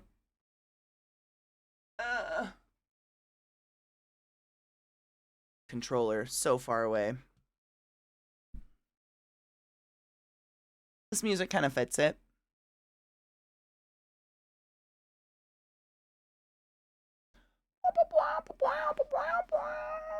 All right, piano, you're great. Come back to you, maybe. We'll see. Depends on my mood. I know. Break. Thank you. Oh, these are just repeat. These are just auto repeats. Sorry, those are gonna go off for a second. I took a picture of it earlier because the sky looked angry, but it was sunny out. it looked pissed. I don't know. You can't see it on here. I'll have to post it. And now it is black, and I can feel it like go, go, go, go, go. We had this a couple days ago, too. It was frightening. I felt it like it took at least 30 seconds. It felt like forever. It took at least 30 seconds to move across the house, and it's strong. I don't know how to explain that if you don't get storms like that. That thunder is wild. So stay safe. Let's hope the internet doesn't go out, or the power, or whatever. The best kind of storm, black. I mean, if a storm's gonna storm, give me some fucking lightning to look at. Like, I like the rumbly storms, and we're wet enough that it's not gonna start any fires yet, thankfully. I like a bit, and usually there's cool rainbows. Double rainbow all across the sky, usually afterwards. Thunderbolts and lightning, very, very frightening. Me. Mamma mia. Cheers. I like a cool big storm. I just don't want it to knock my internet out while we're finishing this game. So let's cheers and try to do that.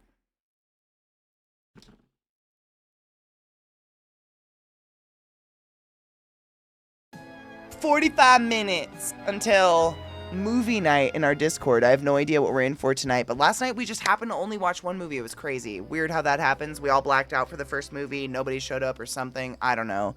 Wild. We've been going late like every day, but it's been worth it. It's been a blast. We've been doing really good things.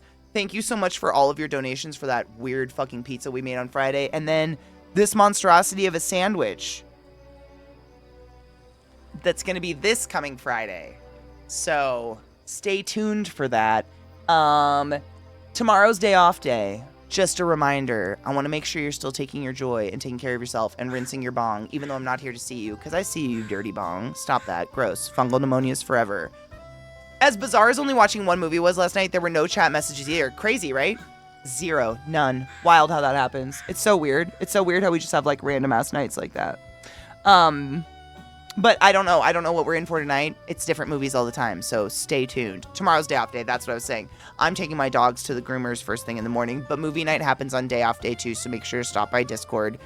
During the weekdays, we tend to watch shows, which we'll be rolling a new one because we watched all of Love, Death, and Robots, so I don't know what the fuck we're going to do next. And on the weekends, we watch movies. Everybody's invited. Please stop by. Again, at Discord, !Discord in the chat if you want to hang out.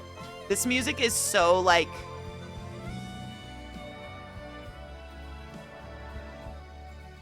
80s kind of like restaurant vibes or something. I don't know what's happening with this music. It's kind of epic. There was something else I was gonna say. Oh, tomorrow I will be working on the painting. I might stream, but it'll be like the last time I streamed a Monday where I basically am sitting on the floor painting. So I won't see a lot of chat, but it's fun to have company while I'm painting because I've got the like layout, or I had the word for it last night and I've already forgot it. The layout? Yeah, the layout? Basically the layout of the painting where I'm putting everything, and I've sketched all that in, and I've got the base layer paint on, and I've got all the paint. So watch my blue sky and my tweets, or the Discord, because my mods are really awesome about posting if I go live and when I go live in there. But normally on Mondays I take it off because it's my only day off. But I'm also going to be watching Cabaret and trying to figure that out because I have the Steve from Blue's Clues outfit, so it's time. The last ingredient that was added today to our sandwich is Vegemite, which I'm not horrifically scared of. I think it's gonna be fine. I think it's gonna be fine.